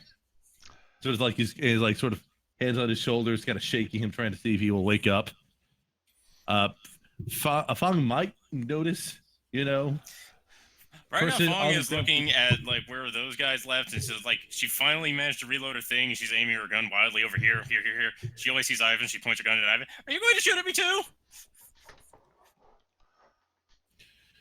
Oh, I want noodles. I have noodles. I've got 11 noodles. I've got them in my car. What'd you do to my car? Ivan pulls out the rifle case out of his duffel bag, pops it open. It is beautiful red velvet inside. Carefully lays Sasha inside it. Click. Back in the duffel bag. Zip. There are clearly other guns in the duffel bag. Wu says to Fang, like, I believe the man with the holes in it is of more concern than a car with holes in it. Real quick. So He's not my man. This is my car. okay. I'm not gonna say like this is a shitty medic here. You don't Okay. know that. I'm out of character saying that. I know. Go ahead, Yona. Bobby D here is on the ground bleeding, right? Yes, he is. Is he still alive? He's breathing. I'm gonna shoot him in his gun hand after removing his gun. Okay. And then I'm gonna handcuff him. Okay. Make sure the handcuffs hurt extra. I'm gonna make sure he can't use the gun. And then I'm gonna go pick up Alice, the shotgun. now that you're and up put it close back to in him, my trunk. you can actually identify the gun in his holster. Yeah. Yes, the gun in his holster is a... Oh, crap, that's the wrong gun. That does too much damage. The reason he's not using it does less damage than his revolver. You identified the gun as the one named as Lena Inverse. Yeah, no. I don't think you could call any gun that except a flare gun. Or the one that shoots mini nukes. Yeah, or an ordnance launcher.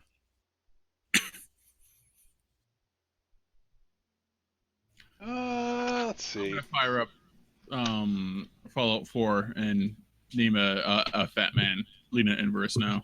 Nice!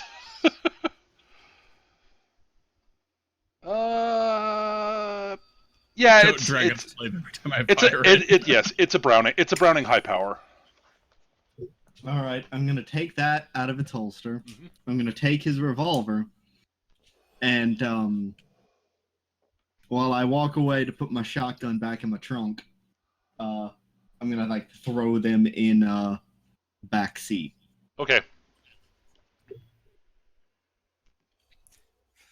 Fong finally manages to find her keys after fumbling endlessly, gets the trunk open, gets like a cheap packet of 25-cent cup noodles, and then rushedly brings it over to Ivan.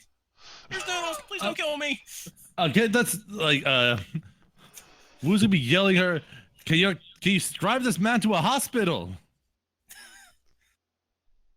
Ivan will eat the noodles. Well, they're not cooked yet. He said it was cup noodles. Sorry, yes, my bad. Hospital. Hospital. Yes. 1 moment. Goes digging around, pulls out a large clunky kit, drags along around, and begins examining the man. Cuts open his clothes, makes sure it's so she can see the wounds, yada yada yada. And does the best he can. Yeah. I have a feeling I know what this is already, but heat of the moment. Yeah. You're like, it's a good roll. No, you were able to. If you had gotten to him like a few minutes, if you'd gotten to him like 10 minutes earlier, maybe.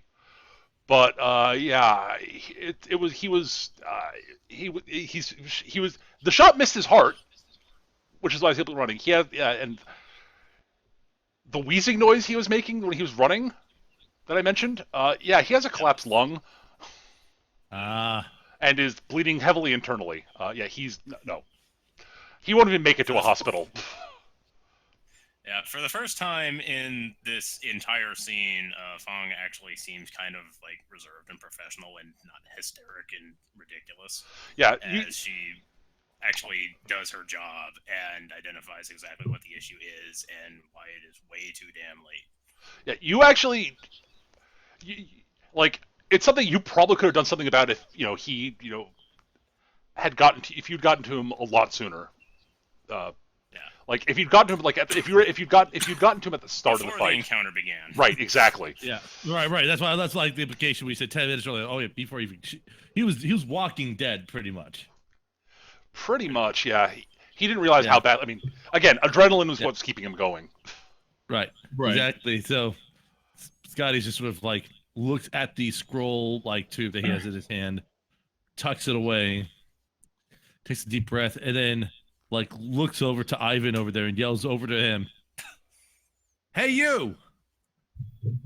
you! But You said you want noodles." duh.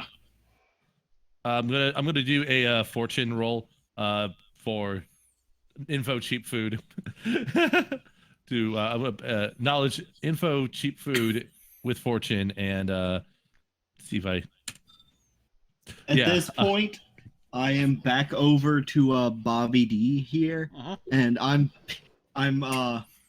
dragging him roughly over the pavement, and I'm gonna jam him upside down into the front seat, so that his head is where your feet would normally be, and that his feet are hanging over the headrest. yeah. I'm going to assume I know a good noodle joint based on that. Oh God, yeah. You know the best noodle joint that's actually super cheap that's open really late in this neighborhood. Like Scotty said, I know a good place. Okay. What did Dead Man have? We'll talk over noodles. Duh.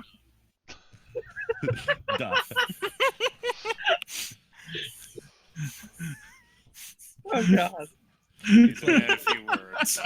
It's like this is a ramen. This is like a noodle joint where the noodles are like pho sized. You know, like bowls as big as your chest cavity. Sort of place, but like that's probably what Scotty's thinking of. But he's not been paying that much attention to the cops. Just sort of like roughly handling the gangster. Yeah, no one's getting in Mao's way. Like, Fong was going to go talk to Mao earlier because she has a bone to pick, but after this whole business, nah, she saw what she did to that guy.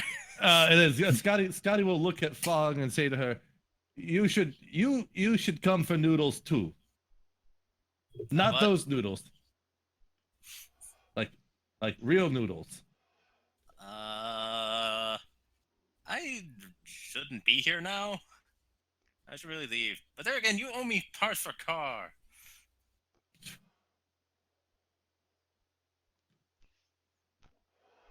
She just looks over, comes over here, looks at like the missing hubcap, the wrecked tire.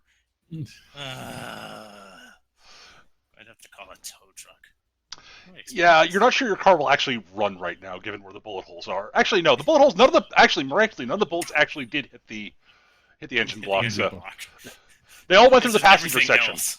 Yeah, like it'll run. It's not going to work. Would it be possible to do like some sort of knowledge check Actually, wait a related to minute. cars? What am I thinking? Hang on. She digs around in her. She digs around in the trunk, pulls out like a bunch of mechanic stuff, and is going to perform fix it. What I was gonna say is, I can look over and at him and I will say I could drop you off on my way to the station. The noodle joint is too close for that. It's just down the street.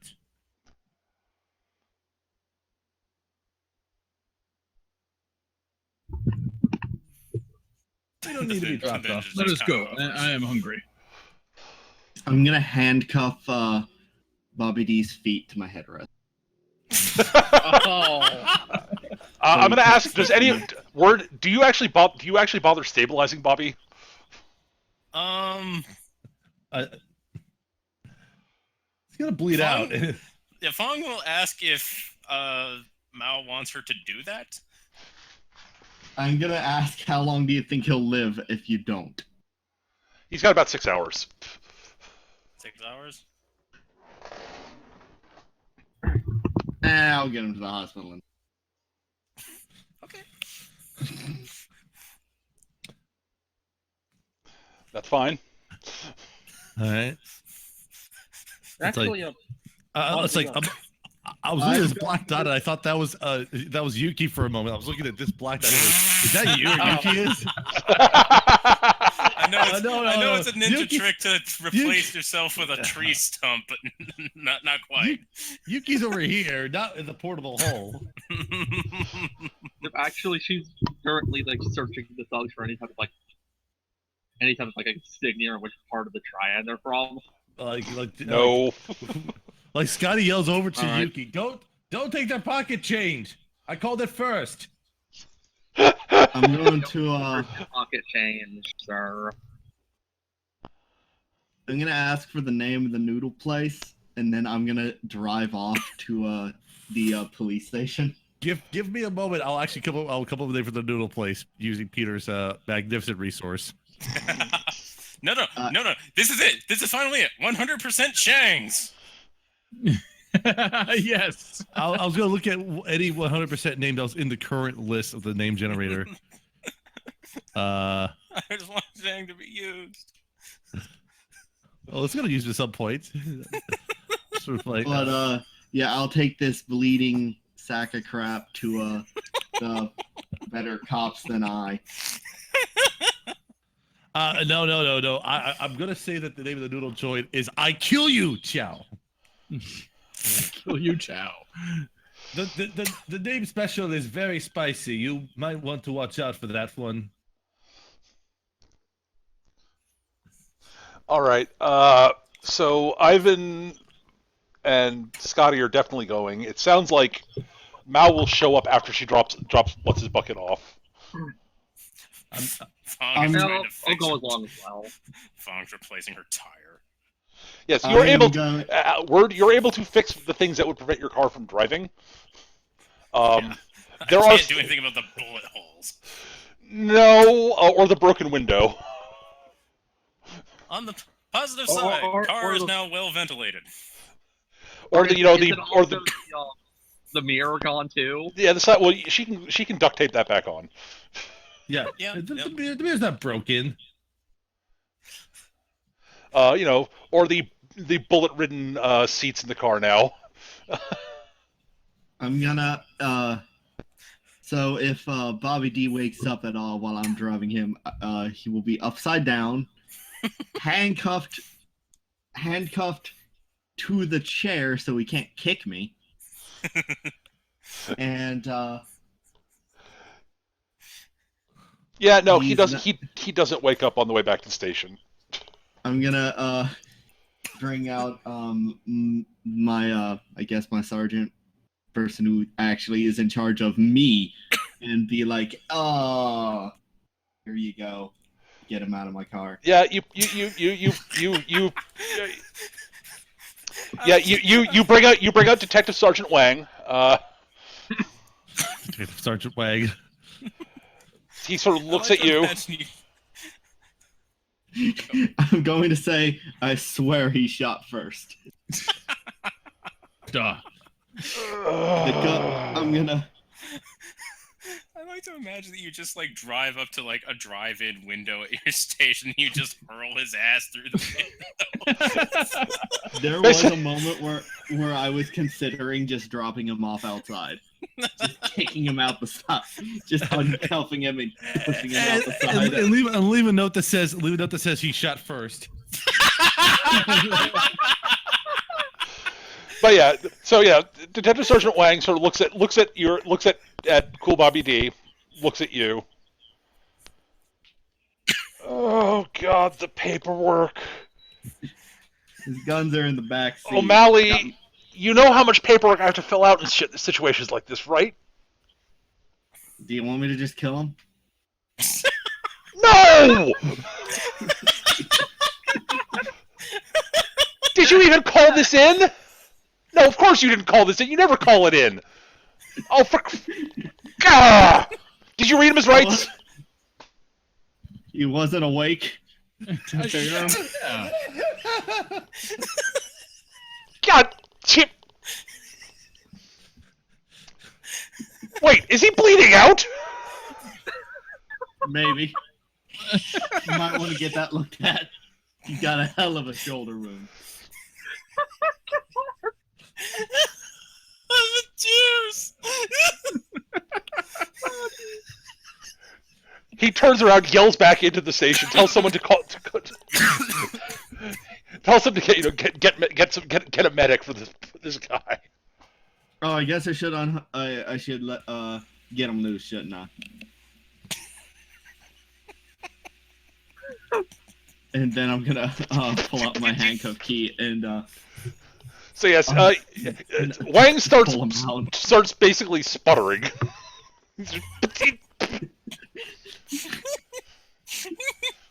I have to pull him out feet first. Hold on. You pull him out through the window. You don't even go in the car. What do you want me to do with his guns? They're in the back seat somewhere. The mix with my guns. All right, he looks at you, looks at the fact that you're not wearing gloves, looks at it and goes, "Oh fuck! At least we have your prints on file." Okay. My prints are gonna all be on the barrels. I promise. Good. Great. I can't. I'm not sure I can list all the ways you violate. Never mind. I'm not going to bother listing all the ways you violated procedure. Never mind. All right. Fuck it. I want your paperwork on this incident on my desk by tomorrow morning. Yeah. I got the papers at home. Don't worry. I should hope you do, given how often you have to fill them the fuck out. Keep them on file. Got a photocopier. I was gonna say, you got a copy machine, so you can just copy paste things. Just like, okay, I've got the signature, insert date here. Alright. The only spots open are Dirtbag's name. I'm gonna just I just kind of leave the dude on the street and where I'm parked, and I put the guns on top of him, and I was like, "Well, I got somewhere to be. See ya." Yeah, I'm not surprised, O'Malley. Yeah. Oh, please tell me that you just leave his foot behind one of the back tires and you run it over as you back out. No. I'm picturing that the next. I already broke his hand. Not that they know that. Because fair enough. For the record, the cops do not have my Tech 9 on file. I was gonna say, I'm figuring the next cut is gonna be just like me, Fong, Ivan at the noodle joint. No. It's gonna be you and Ivan at the noodle joint. Fong's going to drive up in her completely perforated car, and she's somehow managed to conscript the ninja into doing turn signals for her. Sound good. And Scotty's just digging into an absurdly sized bowl of noodles. With Yep, that we're cutting to the noodle joint. Yep, that is correct. Yeah. It's like Scotty sort of so what I tell you, pretty good noodle joint, huh? It's good. Not best, but good. Yeah. Hey! For how little I had to spend, this is the best you can get, man. It's a good price, yes. He's Hong Kong dollars is good. What you find on Dead Man anyway? Oh, yes. So speaking of that, I will say this. So yeah, you guys have been eating. You're about to pull up the scroll case. Feng and Yuki are in the restaurant by this point, and I'm going to say that. Alice, are you going to the restaurant right after? Yeah. All right. You're walking in just as the question is what as Ivan asks the question, just so I don't have. Yeah, exactly.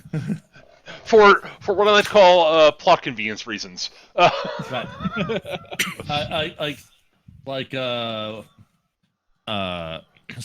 Scotty's just like, about that. So he reaches into his shirt, pulls out the scroll to. It's like he just said that I had to take this to someone. He died unfortunately before he was able to say who, and then he sort of opens the tube and just starts to pull the scroll out. Yep. See what it says. You pull out an old and somewhat faded parchment. that you can unroll. Mhm. But yeah, you open the scroll case, which is very definitively ivory, Mm. and you pull a piece of parchment out. It unrolls into a fairly sizable map. Hmm. And it basically it covers. It's a map. It looks like it's probably a map of Hong Kong, but it's old. Like, the writing style is archaic. Um, Quickly looking at it, Scotty, it's interestingly written in Mandarin, Oh wow, that's a problem. not Cantonese. Yep, like Yep, I know that's Can't read that. nope. That's a. But yeah, it looks like it's like old Mandarin too. I mean, the writing style. It looks like it was written a long time ago. It's honestly the writing, like the map itself, stylistically looks much older than the parchment looks like it should be. Right. The parchment looks like maybe 50, 100 years old At most, yeah. And the map's like thousands of years old or something. Like Maybe Not that it looks far, but- it looks really fucking old. I mean, okay. All right. I'll put it this way. To your eye, Scotty, it looks like the sort of props you guys used that you used when you were filming. You were doing films for movies set in like first century China. right.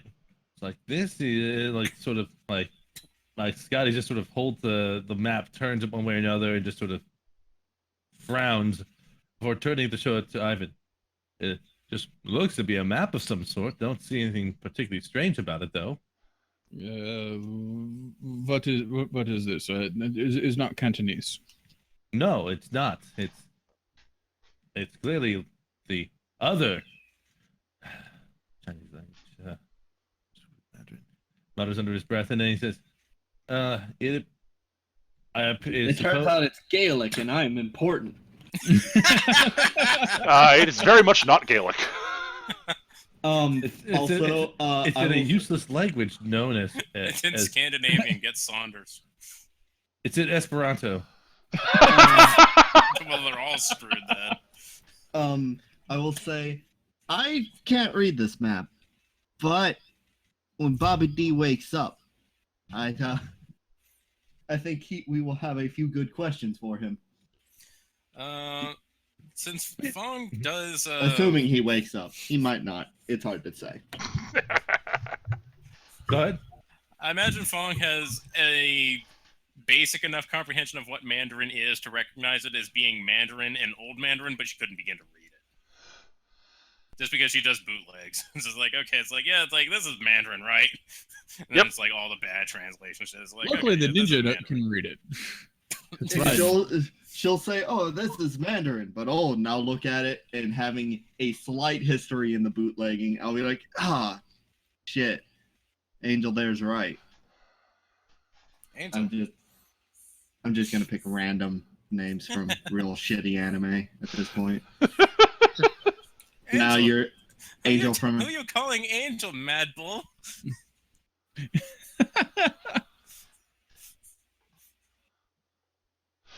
It's just like it's like Scotty just sort of like scratches his head for over there, sort of crosses his arms. Like normally at this time, I'd have to go to some sort of old master who runs some local tea shop, and he would happen to know what this language is. I wonder if I know anyone like that. Actually, no, better. I'm gonna roll to see if there's anyone that I would know in the Hong Kong cinema scene that would actually understand ancient Mandarin for the person Sure. prop making. Great. Give me your info. Hong Kong cinema. There you go. So that is 12. no, Sorry, I rolled no, a 14. A 14, even better. Yeah. Okay, yeah. You actually know someone who runs an antique shop that's been used as a consultant in a bunch of older movies. I think I might know someone who can help us here. Let me get her name here. She... Royale Jew. Nope, nope. Yes, you actually remember a woman who runs an antique shop called Needs and Wants. Her name's Huen Li. Friendly. Okay. Is she currently dealing with a cybernetic gorilla from the future? Not that you're aware of. And a detective who also does magic? Not that you're aware of. Okay. So the answer is not no. It's just. You know, It's prominent dub actress Wendy Lee. I'm glad I wasn't the only one who thought that. I thought that as well. Trust me. But anyway, but Scott is like let's see. Would she be open at this time? No. I was like, problem is that I would have to wait till tomorrow to run this by her. So Scotty reaches to take the map back and put it into the ivory casing.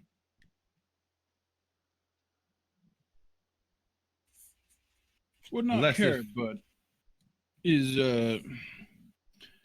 Monkman. He going to hold a grudge. Good person. We'll need to kill him. Want to know why? Well, I'm Did anyone assuming. get his name? He never mentioned his name. Nope. I'm assuming that he was also after this thing, which means that Yes. Duh. well, we have I mean, normally two gangs are going after the same thing all the time.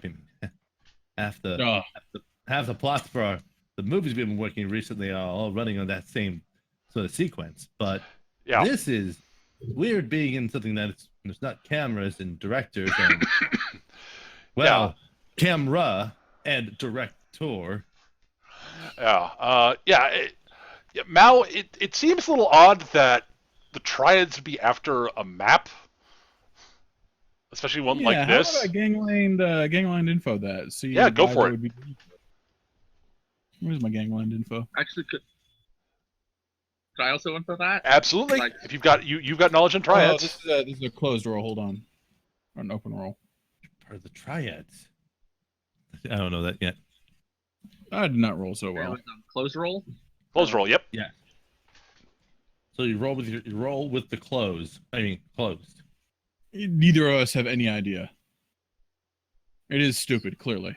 Alice, do you have any sort of knowledge in Triads and shit? Of What are your No. info skills? info, sketchy anime, police. You I have the no, better sketchy anime. no. You have the police. That's not you. You have the police skill. That is the skill for being a cop, for doing cop things.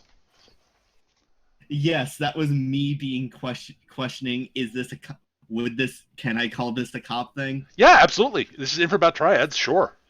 Yeah. Okay. I was dealing Stuff that with something else real quick. something. It's knowledge of you. Yeah, I then see- I see- give me a moment. I have an idea for later on, Peter. Okay, at some point we're gonna have to determine where we might want to try to run to other members of these gangs. I would like to use at that point. I would use my knowledge, info, cheap food to know which cheap food eateries gang members typically eat at. I know a fair bit about the trial by the look of it. Yeah, well, you Question, Mecca. specifically, you know about the sort of the famous criminals and shit like that and crimes they've committed. Question: would detective be applicable? Let me That's double for doing deduction related things. right? Well, it does a lot of stuff. I mean, again, all skills in Yeah, Feng Shui it- do a lot of different stuff. Right. Like, I imagine that since she deals with bootleggers, it's like she hears some things and has like pieced some things together in her head here and You can there. make a roll for it, sure. You have triad bootlegs of movies where the gangsters actually live in the end. That's pretty rare, but yeah. Sorry, correction. Anybody surviving most gangster movies is pretty fucking rare. I know. All A right. total of one person survives Ichi the Killer. Yeah. Just Yeah. thought All I'd right. let you all know that. Yeah. Okay, Ivan and Yuki, you guys have never heard of anything like the Triads being involved in any shit like this. Fong, neither. You neither. Mao.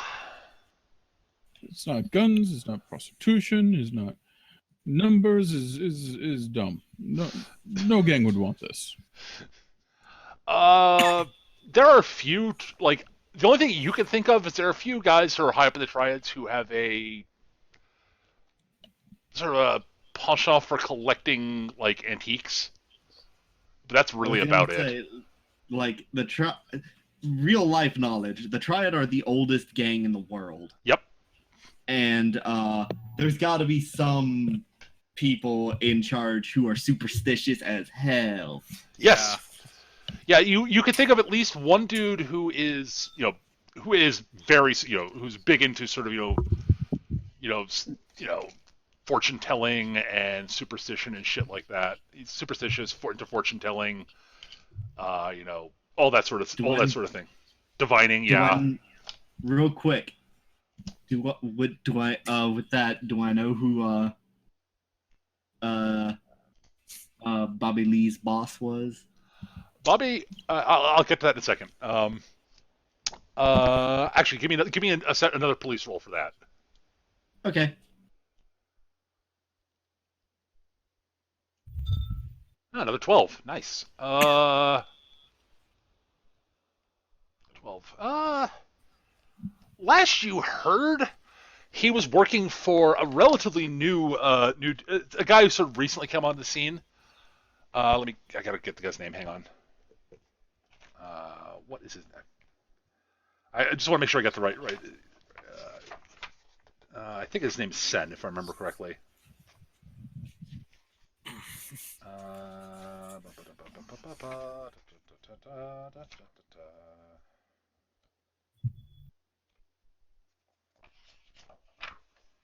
Where are you?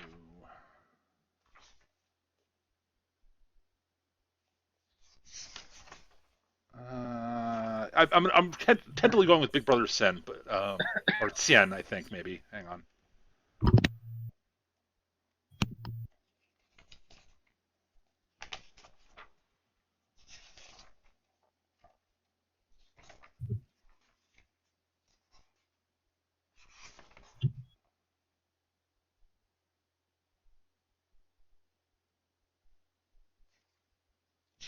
Where is this fucker? God damn it. I hate looking for information in my book when I'm like...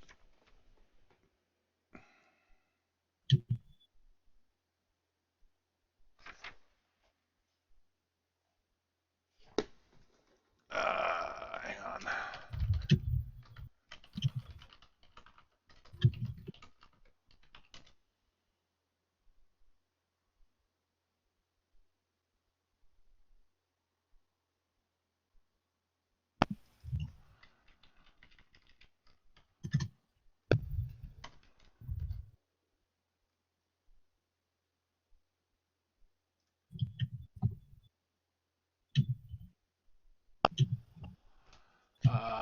I'm sorry for having to look this up, but I'm pretty sure it's Tien, if I remember correctly. There it is. Yep. Yeah, Big Brother Tien. He is relatively...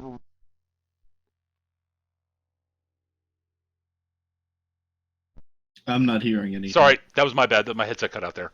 Yeah, Big Brother Tien. He is a relatively recent dude in one of the Triads. He is associated one of the sort of he basically is he's a relatively big deal, hence why he's referred to as Big Brother. He's got several smaller sort of gangs that work for him, including the Poison Thorns, who are also a relatively recent group in Hong Kong. And Xian works for a man by the name... Xian works for a guy by the name of Lao, who is one of the guys you know is an antiques collector.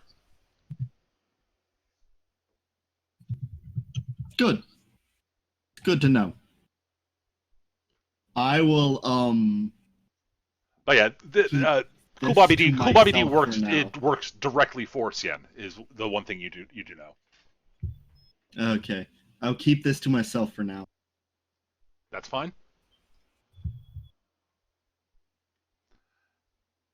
All right. Well, so what are you guys doing other than? Are you guys doing anything? Are you all doing anything other than eating noodles and discussing this? Or are you planning on anything else you guys want to do now before moving on to whatever we do next? Um, What do you want to do next? Is the question. Well, I want to know why I'm going to have to kill this Shaolin monk on my vacation. Yeah. Oh, that's the other thing. An important note. The way the monks were acting seems kind of out of character from the sort of way most Shaolin monks you've run into have acted. I only know Shaolin monks from bad movies. Yeah, but they were acting exactly like Shaolin monks from bad movies. What, running in, attacking people, and demanding someone hand over a map to them? They're bad movies made in Russia that don't really understand how these things work. Fair enough. oh, geez.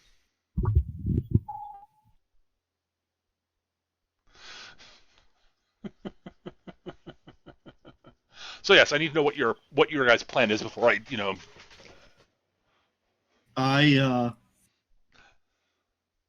think we should get some information.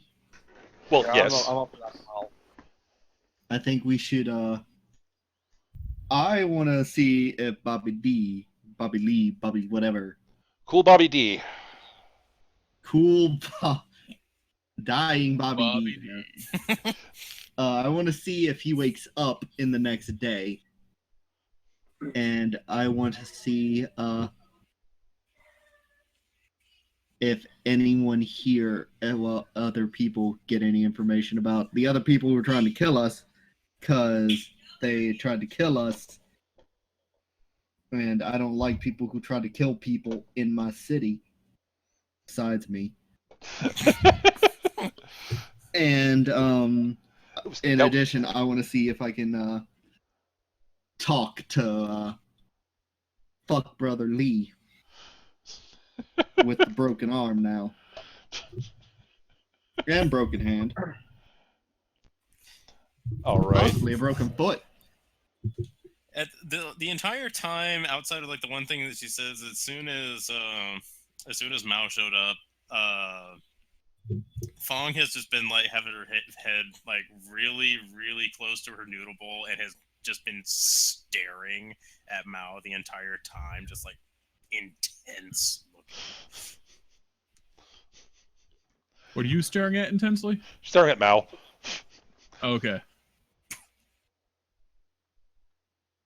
Ivan has noticed and is pointedly ignoring it. I just don't care. Someone stares angrily at me. Oh no.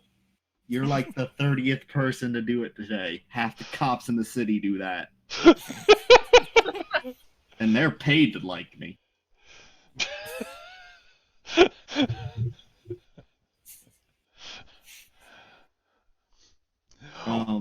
Wang does not stare at you ever, really. He's too busy looking at the palm of his hand.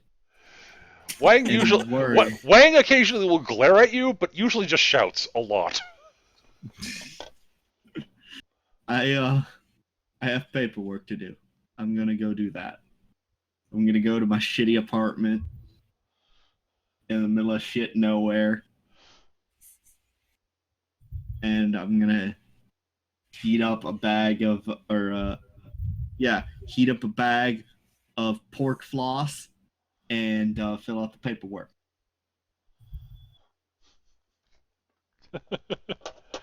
All right, so you're doing paperwork. Okay, so what are the rest of you doing? All right, I'm going to give Steve, is that the character's name? Scotty. I'm going to give Scotty my number. When you go to this place, call me. I won't be there.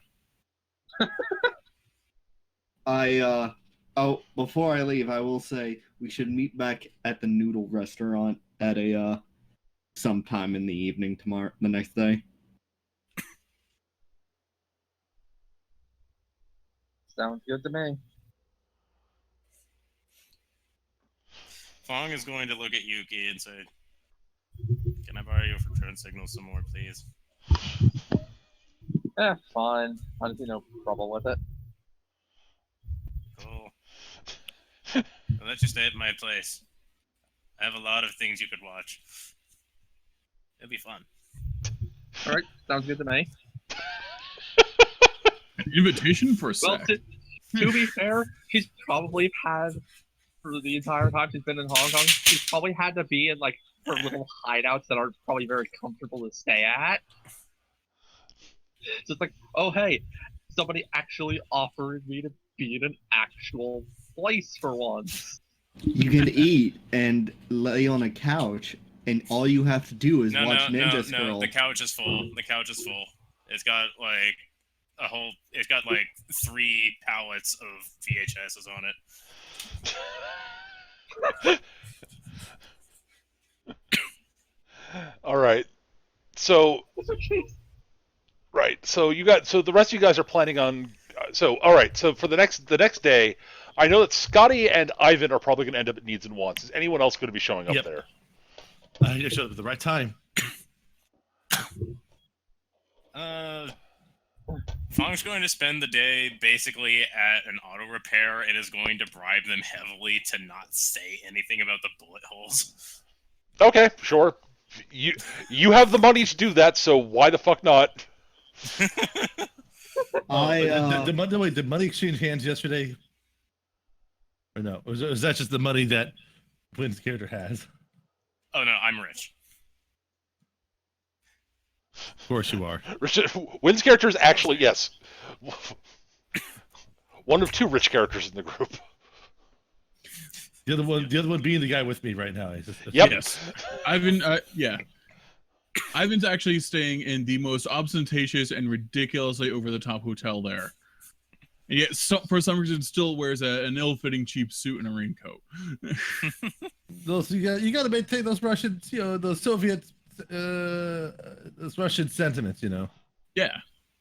I will be going to the station, but by weird routes, because I'm used to being an undercover cop, and you don't want to have to put up with Wang. No, I don't care. I have to put up with them. I've got to turn in the paperwork. But I also have to, I also want to see if I can, talk to, the near corpse I brought in the bay. All right, I'll get to you. I'll get to you and that scene. Actually, no, we'll handle that scene first. All right, so yes, you arrive at the station.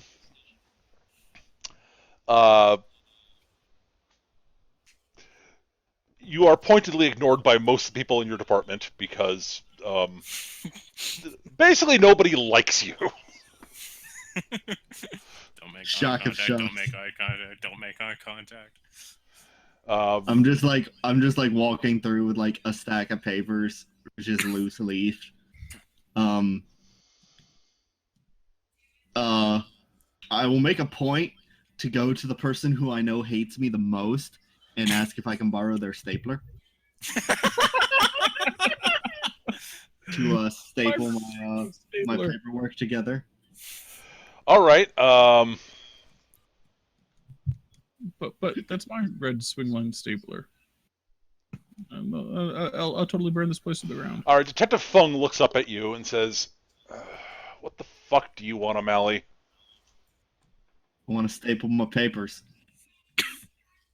Don't you have a fucking stapler at your desk? I don't have a desk. You do have it. It's right. The fuck. Whatever desk he points at, it has someone else at it. But that was assigned to you. I just want to borrow your stapler, man. He grabs his stapler and flings it at you. I'll catch it. Yep. No, you catch it fine. And I will, on purpose, keep stapling until it's out of staple. All right. After about 15 staples. Removes both the document and the stapler. You're stapling like 15 staples around the perimeter of the document.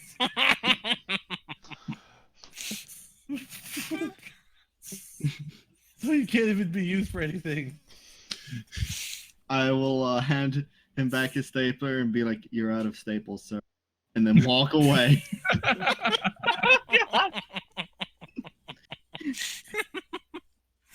I'll I'm walk so up. glad we have found you an appropriate niche for you to play lawful evil. Yeah. I'm not actually sure lawful evil is actually correct. She's a cop. That's lawful enough. Oh no! That's not the one I'm complaining about. I'm stating. I'm probably No, lawful. I would lawful say, neutral. yeah, with a side of asshole. Yeah, I mean, it's not. I mean, it's not like it's just. I'm gonna go turn in my paperwork and ask if. Okay, so you walk into Wang's office. Wang looks up and goes, I wasn't expecting you for like another hour or two. You're usually late with your paperwork. The hell, O'Malley?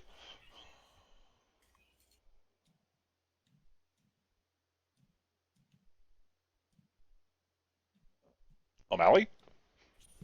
Huh? I hand him my paperwork. Okay. Well, as I said, when you walk in, he looks up and he looks surprised to see you. He's like, usually you're like an hour or two late to turn your paperwork in. The fuck, O'Malley? I want to talk to Sarah Lee there. O'Malley takes the paperwork, looks at it, sees the 15 staples, rolls his eyes. Let me guess, you were fucking with Feng again, weren't you? Maybe. I can't prove that. Oh, maybe you can. Swear I don't know to what you're talking about, boss. swear to God. Yeah, Feng's an asshole, but I mean, come on, fuck it, never mind.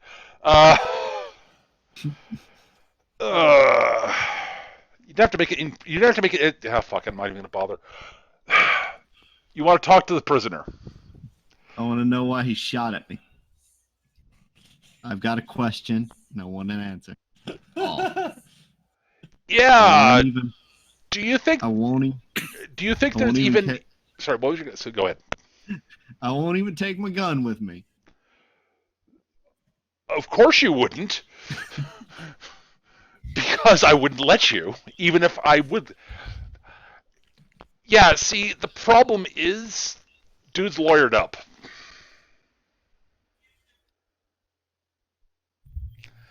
And he's not talking to anybody. So he's just staring at people. Well, I don't know, he's lawyered up. His lawyers come by. And has instructed us he is not going to say word one to any of us. And I'm gonna go ask him a question. I'd really prefer it if you didn't, because, I don't want to get... unless you... I actually, fuck it. I don't care. What the fuck do I care if you piss his lawyer off? Go ahead. Be your problem, not mine. Later. I will. But as you're leaving, he says, he's totally not in holding cell 32. I just keep walking anyway. Till I found him. Amazingly, he's in holding cell 32. Shock of shock. I'm gonna look at him. Why'd you want the map?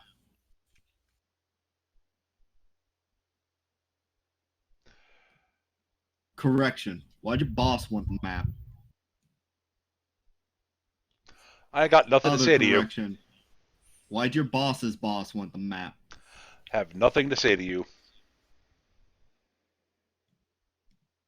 You're a jackass.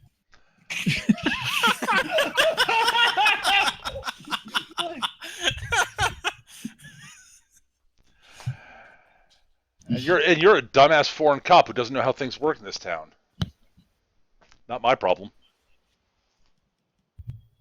Meh. More people gonna shoot at me. Things are gonna happen. Oh well.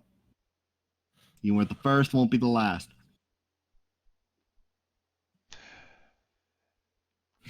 Yeah. Boss likes antiques, and this map is old. I just want to know why I was shot at. I was just having a peaceful day.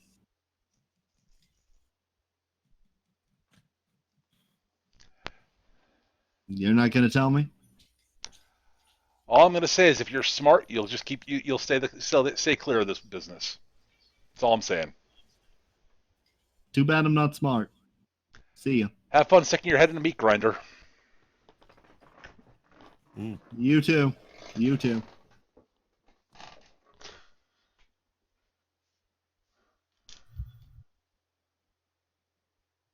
I wish I had just walked with the stapler so I could throw it at him. But I don't have anything to throw at him, so I'm not. I have decided I'm a really petty cop. I don't care. It's like thinking, it's like you. If I'm not mistaken, between you and him, you shot first at his men. So. All right. So I got shot at. That's the important detail. First, they were shooting at a civilian. Then people fired back at them. Then they fired back, and then she shot them. They shot first. Yes. That is true. All right. I was adjacent to the line of fire. So. At any rate, over at Needs and Wants, Scotty's there. I assume Ivan's there. Yeah, Ivan's there. Does anyone else show up to this? O'Malley is busy, and I believe Feng is having her car repaired. Yep. Oh, Don't boy. let the insurance company know what happened. Oh no. Oh no. Insurance. You think I have insurance? I don't need insurance. I'm rich. I'm rich and I'm illegal. Wait. Of course I don't have insurance. Oh boy. So Yuki, what are you doing? Honestly, I'd probably also be heading towards that like antique place. All right. So you eventually show up. You will happen to show up at Needs and Wants as Ivan and Scotty get there, because again, plot convenience. Yep. All right. So the three of you arrive at the place. It's actually a surprisingly nice little antique shop in a. It's actually a very nice antique shop in a somewhat rough part of town. It's a little odd. The place is pretty high scale, it looks like from the outside, and it's surrounded by a bunch of fairly rundown buildings. Oh, it's a front. Okay. Ivan instantly understands what it is.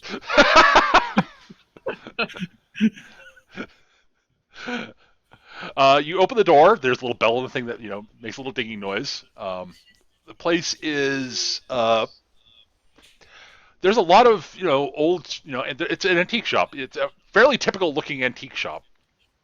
The things that you notice about the place that are it's got tons of stuff from lots of different parts. It primarily seems to be focusing on Chinese stuff for a lot of different eras. There are weapons on the wall. There are like swords on the walls. There's like swords, statues, paintings. Lots of little knickknacks and such. A couple antique guns on the wall also.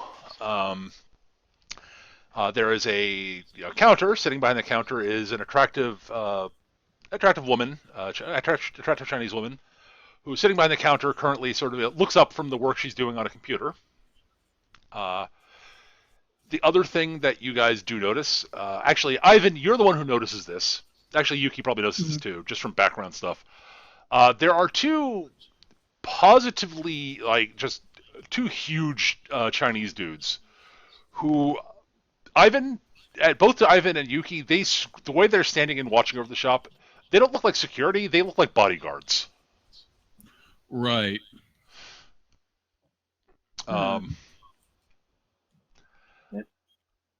It makes sense. Yeah, they are big dudes. At a quick glance, both of you guys, they've got that sort of. Actually, Yuki, you can give me a martial arts roll. for this. Okay.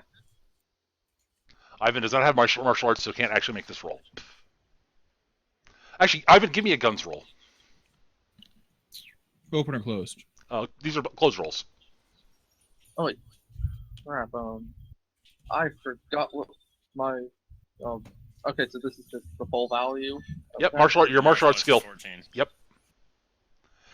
Okay, Ivan. Looking at them, neither of them really look like gunmen in any way, shape, or form. They look like they probably know.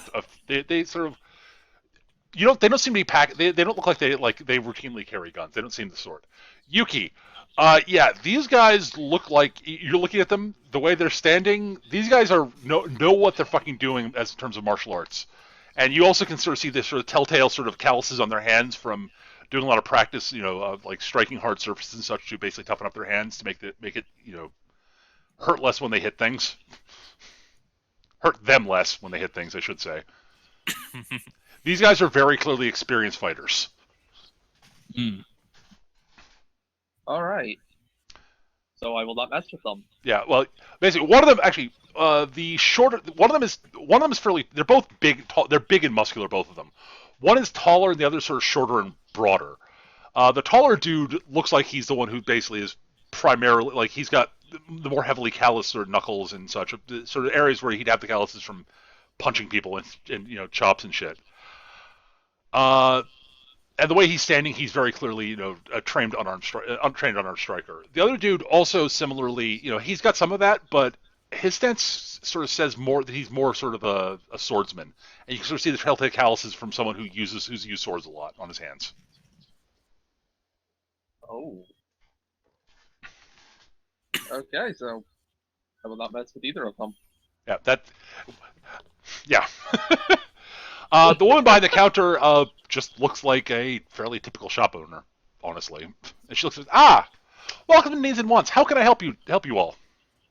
Would Scotty would Wendy recognize Scotty at all, or you recognize her? It's.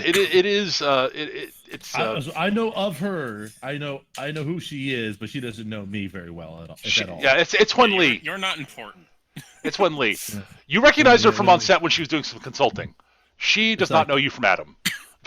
Right. It's like, Scotty will still approach Wen Lee and just sort of, good morning. You are Wen Lee, correct?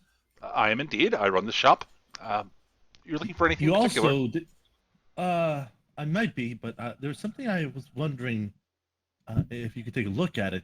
I found someone entrusted an item to me that contains some Mandarin that I can't read. So an appraisal and such. Oh, I'm absolutely more than willing to help. Let me see the item. Certainly. And Scotty just glances around and then just sort of pulls out the ivory tube. Ooh, very nice.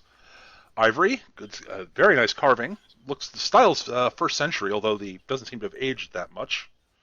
And then he opens the tube and extracts the map from it. Mm-hmm. And then moves to carefully set it down in front of Wen Lee. She rolls it out, grabs a couple of weights, and sticks it on the corners of the map so that it stays unrolled. Yeah, this is definitely first century Mandarin. Ivan is clearly standing just a little bit behind. Why do I keep on wanting to call you Steve? You call him Steve. It's okay. Behind Scotty and eyeing up the two bodyguards. Yeah.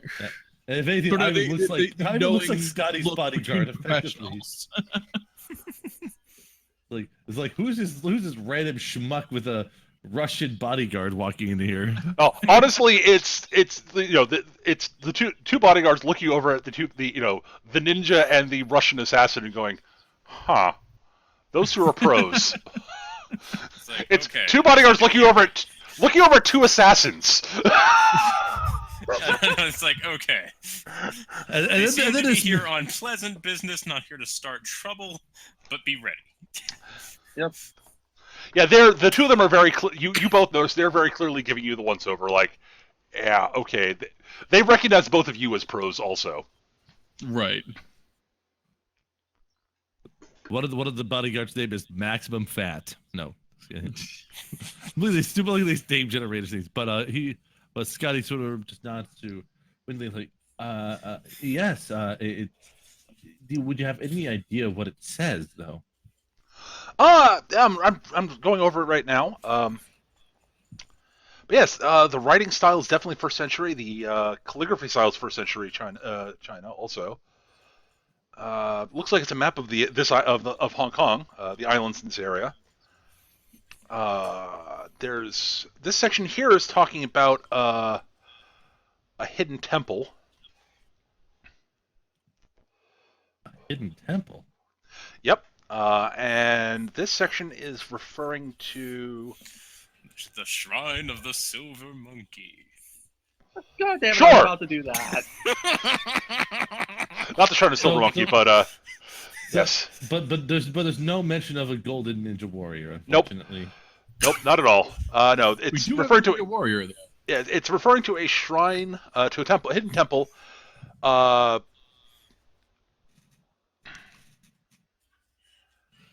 It's the temple. Is it the legend of a hidden temple? It's not a legend of a hidden temple. No, I'm sorry. Okay.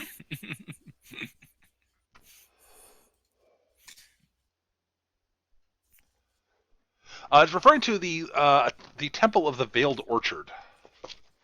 I've never heard of this. Interesting.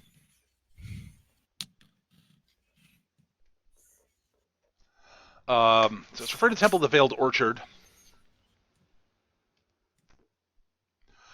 There's a passage here about this section here on the map. This text here sort of detailing basically how it's sort of talking about it's sort of describing sort of I try to make sense of this. It's oh crap, I don't. Did I have this? I have this written down somewhere. Where the hell did I write this down? Fuck. How to order. All right, yeah. How to get 2 servings of food with 1 order. Oh, that's it. This section That's a good- just that's seems a to be good one. vaguely poetic. Basically talks about it's what it actually says is when the moon is at its highest in the shadow of the plum tree.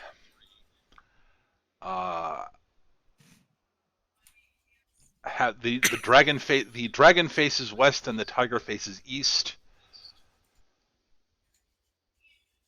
The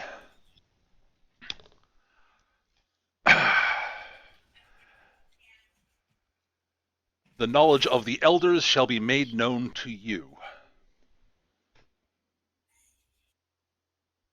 Huh.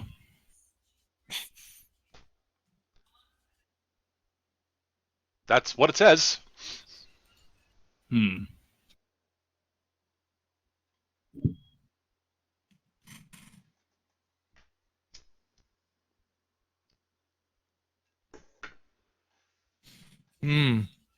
Doesn't seem to answer too much about the particular nature of this scroll, but Yeah. There's also it's also confusing. It makes me wonder what, some people might want with this, unless it's just to find this temple and how to get in there. No idea. Assuming the temple's even there. Yeah. I mean, there are a few temples on the map here, but there were several temples on the island way back in the day, obviously. But Right. Right. Oh yes, correct. So yeah, but yeah, this sort of curiosity. This looks like it should be first century, but it's clearly too new to be actual first century. We're looking at I'm guessing is a very nice reproduction. I was just saying, do you think it's a forgery?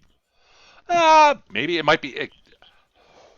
It could be a forgery, I guess. I'm not sure what it'd be forging. I mean, why would you bother forging a map that like this that no one's ever heard of? I mean, you normally only spend time bother forging things that are known and have value. I'm guessing it's a reproduction of something. or else something someone decided to do in this style. I'd guess somewhere around, I don't know, maybe sort of mid 1800s. This is roughly what it looks like to me. Huh. In terms of age of the parchment and the, you can tell by the color rate how the ivory is discolored over the years. Right. So it's not a very recent. Oh no, not that. recreation. It's at least a century old, at a guess. You can tell by sort of how the parchments are aged and such. Hmm. But stylistically, it definitely looks stylistically it's first century, no question.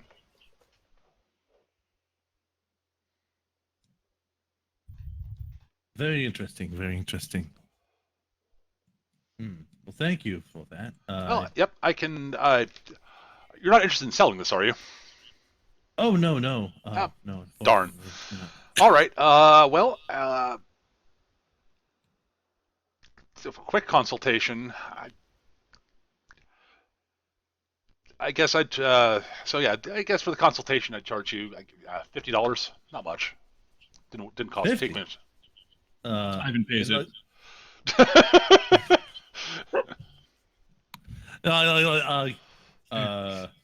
Scotty clearly blinks a few times as he so casually pays the. He's like, okay. He just says to himself, "Well, I definitely asked for the right Russian to join me." Yep. Well, Fine. what? Sorry, Eric. Now we go. I suppose we can go. Yes. Once our outside. Now we find temple. At temple will be man. Then we shoot man. Wait. What? I can't. Be. Sorry.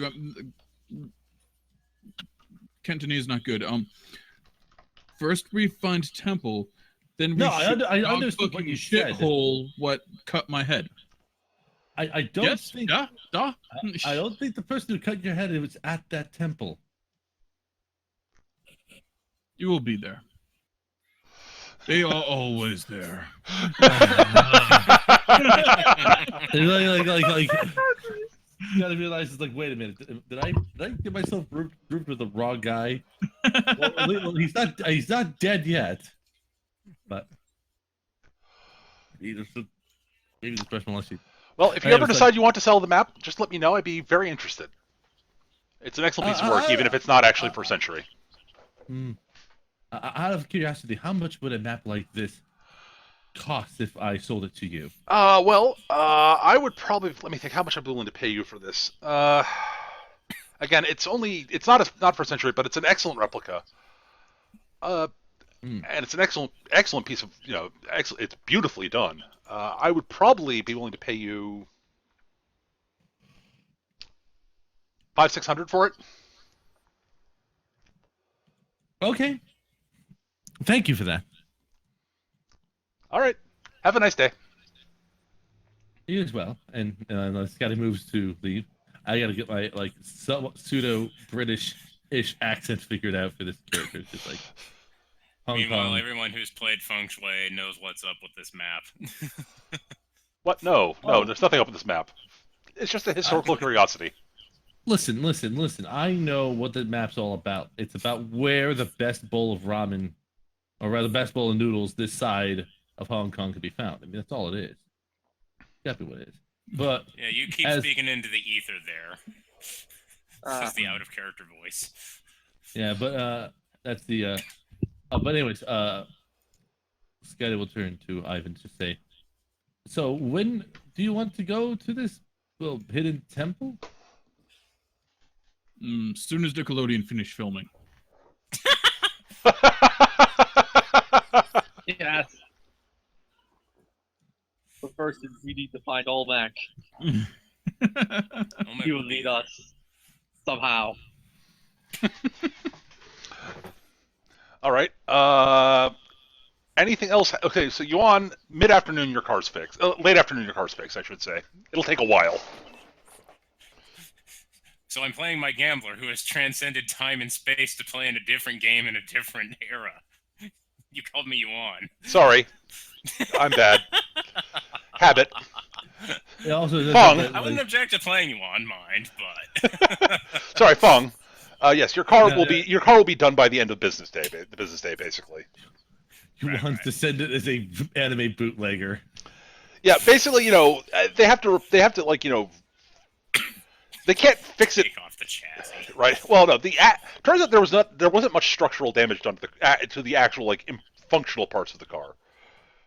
There's body work they have to replace, but they've got stuff in the shop to do that, and Right. it'll be they basically say they can either reupholster the car or they can swap out your interior your seats for new ones. The swapping out will be faster, but more expensive. I have no objections to new seats. The old ones smell. All right, sure. Therefore, you will get the car back by the end of the day, then. Yep. But yeah, honestly, they basically they were thinking about doing repair work on the doors, and they just said no, there's just too much damage done. They'll just replace the doors. Yep. They're like, yeah, it's like okay, well we can repair the doors. And, oh god, then we have to put in new glass, and fuck it, we can just replace the doors.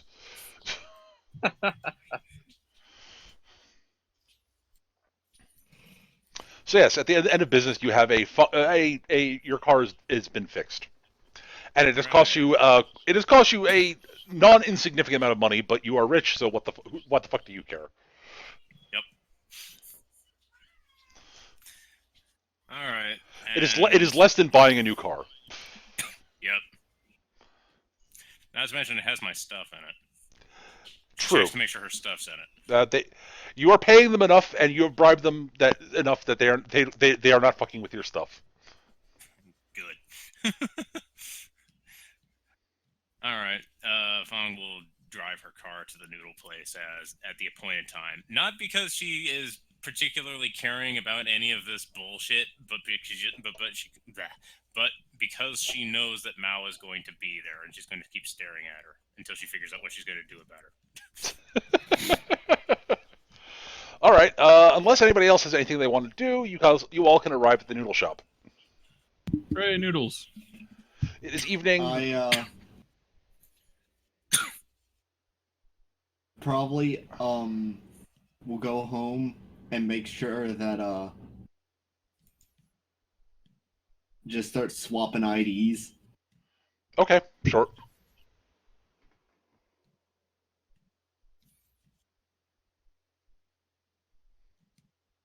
All right, so then I'll actually be carrying my badge with me now.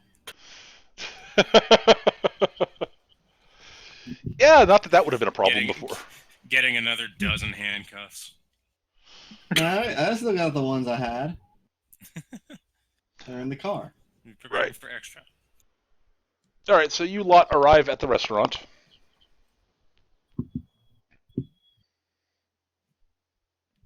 And I'm going to say you guys actually end up with it. It's crowded enough that there's enough people there, eating and such that you guys all end up at the same table, basically. Right. Because again, makes things easier.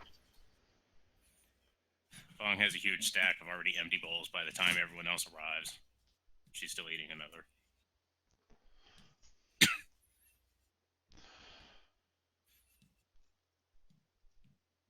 Who does? Fong. Fong. She's been eating Okay. water. She got there early and has been eating. I always thought you said you wanted their win. It's like, what? No, Nope, it was Fong. No.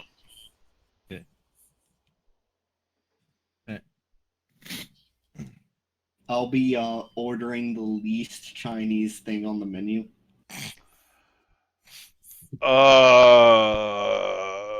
Yeah, not at this place.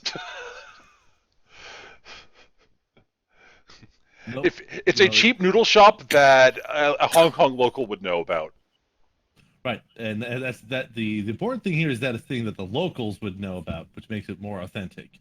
Yeah. It's That's basically amounts to I just order like chicken noodles. Yeah, that's fine. Yeah. Not a soup. Yeah, you had they have lo mein, so sure. That's about as non-authentic Chinese as you're going to get here. Right. I mean, there is again, you're in Hong Kong, so there is some Western influence in the cuisine. Where's the but vinegar? I can't eat fries without vinegar. fries? There are no fries here. They do All not things serve are fried fried. potatoes. You get a fried noodles. I like to imagine these are declarations made at the person running the establishment. We have no fried potato. Do you have a potato? No. Damn. Yeah, it's like. I mean, to be fair, Peter, if I'm not mistaken, there would be ramen. Wait a minute. Ramen Was joints the in Hong Irishman Kong. just asking for a potato? Irish woman, but yes. No. All Irish are Irishmen. That's how it works. One word. It's the 90s. Like All I want, Scotsman. it's the 90s. I just want a potato. I want a fried potato. That will And be you're my not getting that holy here. Quest. That'll be my holy quest to Oh. get a fried potato Oh no! If at you a want, noodle shop. at a noodle shop, yeah, that's not happening. I mean, Yeah, you there's go to McDonald's. there's definitely a McDonald's somewhere in Hong Kong because there's McDonald's every Yeah. fucking where. Yeah. Can Hell, I get some fish and chips? I've been to the McDonald's in Moscow. Cleanest goddamn restaurant. One of the cleanest goddamn restaurants I've ever been in. Spooky. Fish and chips, no. Oh no, there's definitely if she wants to find a fish and chip stand, they exist because Because it's Hong Kong and they're everywhere. and the Brits did run this place for a long time and still technically do right now. Yeah. That's why I'm here. Yep.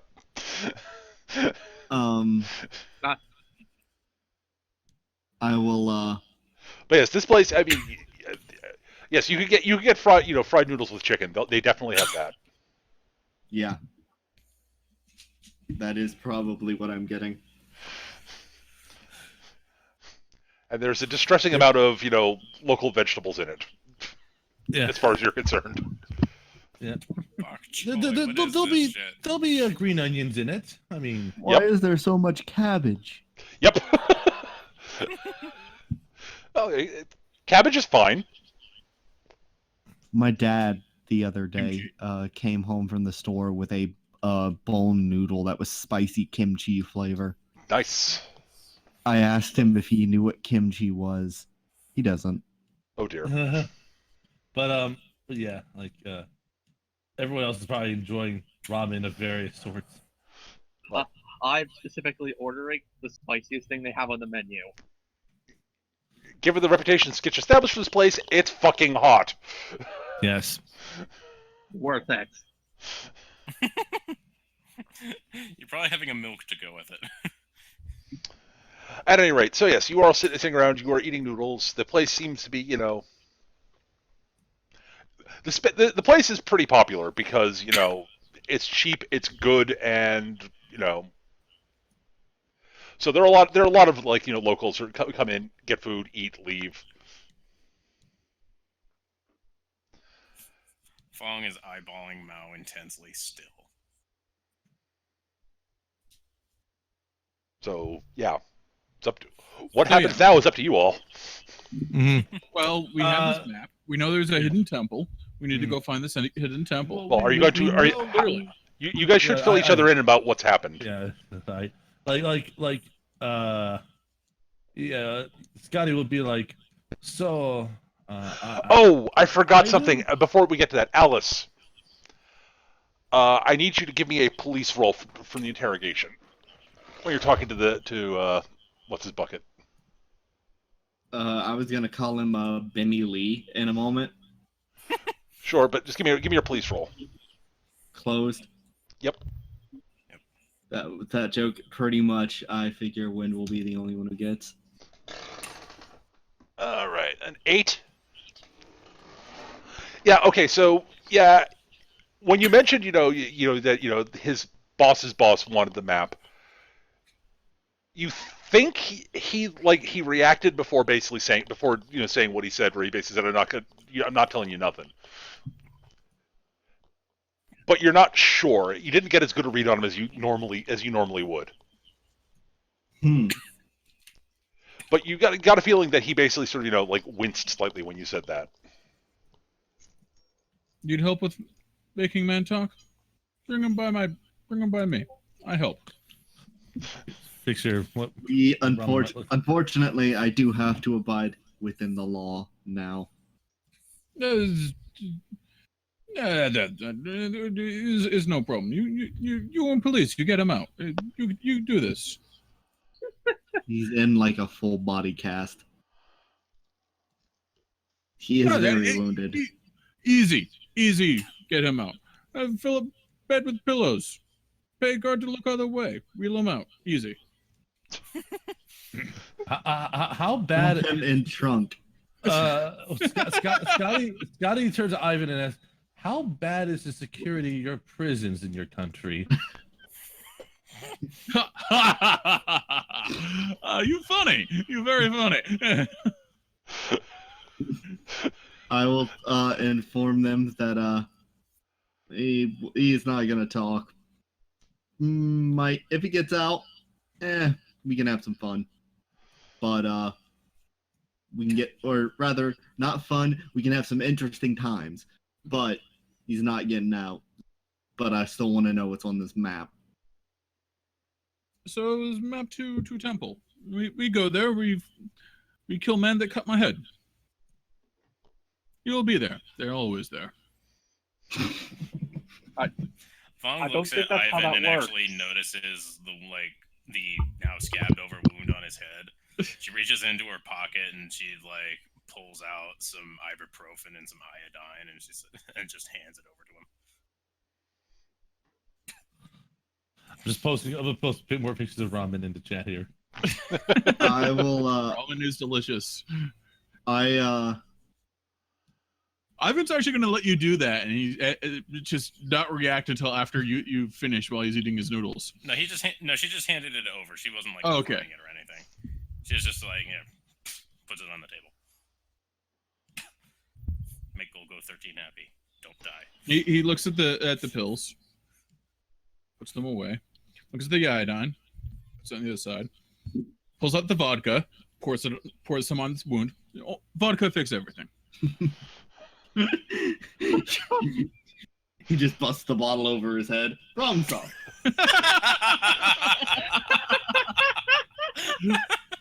There's chunks of glass sticking out. Problem solved. Vodka fix everything. Fong stops staring at Mal for a moment and just looks really confused. Well, vodka's alcoholic enough; it probably would sterilize a wound. I know that's what I was saying. I was gonna say she kind of observes this, thinks about it, and then does what proof. So, Scotty looks over to. I once had to treat a wound with nothing but a knife, a gunshot with nothing but a knife and a really good Irish whiskey. It was really sad. I wanted that whiskey. Understand. I remember a scene from one movie where the protagonist had to cauterize a wound by using his lighter on the side of his knife and just press it against the wound. The problem was we didn't have enough money to pay for a fake arm for that scene, and let's just say the stunt person in that scene had to take one for the team, as it were. That's stupid. Lighter wouldn't make cauterizing heat in any near amount of time. That's the. If knife is bright enough, you lay it out on rock. They did. In desert. They shot. Absorb all the heat from all day, and then it'll be hot enough. They shot the. If in Afghanistan. They shot a lighter heating up the knife, but they actually used a blowtorch to heat the knife for the purpose of the cauterizing. It definitely left a very visible mark for a person's career. Yeah. Also, they forgot to take the bullet casing out first. That might have been a mistake. Oh my god. A small mistake.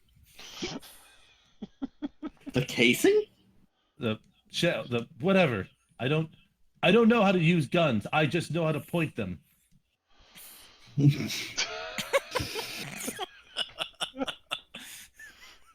But It's like all the people who actually know how to use guns are like, what the hell are these people thinking? Directors do things that look impressive, not realistic. I'm just Fong is actually sighing with Mao and hearing all of this bullshit. That movie was a decent success in international market. Which movie? Was that it? Oh, wouldn't want to say it. I didn't get paid on it anyway. So I don't care that much. Alright, so this temple. You know where it is? Do you know anything else? There's a called secret. something stupid. There's a secret in order to get into it, apparently, according to the map, which, the map itself is not directly from the age that it applies to be, so it could be just a forgery or a really impressive prop, for all I know. Then again, why would someone be killed over an impressive prop that's not worth that much money? What's the clue? What's the clue? You said there's clue. Yes. Trying to remember how the actual poetry went for the opening. Yeah, sorry. Yeah, no problem. When the moon is at its highest, in the shadow of the plum tree, the dragon must face west and the tiger must face east, and the secrets of the masters will be revealed.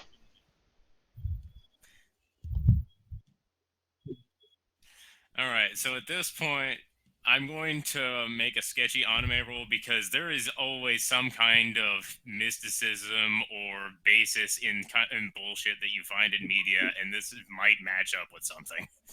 Sure. Oh, they also do give you the name of the temple was named. It was the temple of the Veiled Orchard, I believe. Yeah, that was it. Temple of the Veiled Orchard. Yep. Okay, I rolled 11. You've heard shit like that in a whole bunch of different anime. Like that sort of shit pops up in any of the number of knockoffs of Ninja Scroll that you've dealt with. And probably in Ninja Scroll too. I don't think it's technically a Ninja Scroll, but yeah. Although I can't comment, I have not watched the series. I've only watched the movie. There apparently was a series. I've heard there was. Apparently there was a Ninja Scroll series that was, from everything I hear, crap. But I've not watched it, so I can't comment.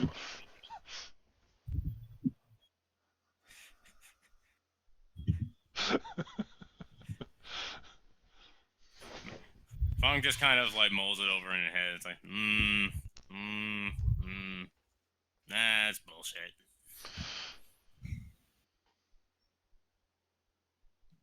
Well, Ivan here seems insistent on going to this temple, and It's always what happens.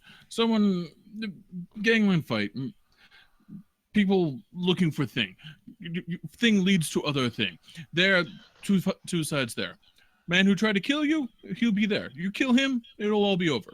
Leave thing wherever you found it. It's better for everyone. but how do you think? So you think these monks know where this temple is when they don't even have the map? They will be there. They are always there.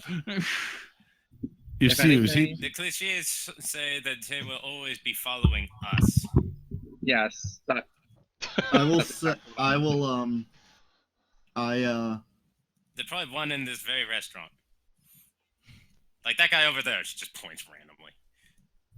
Well, you point at a random, Chinese dude with a shaved head. Yeah, exactly. Who's enjoying his noodles? React? No, he's sitting there enjoying his noodles. I will say that some interesting people wanted the map, so I'm very interested in seeing it through because I want to know why they wanted the map.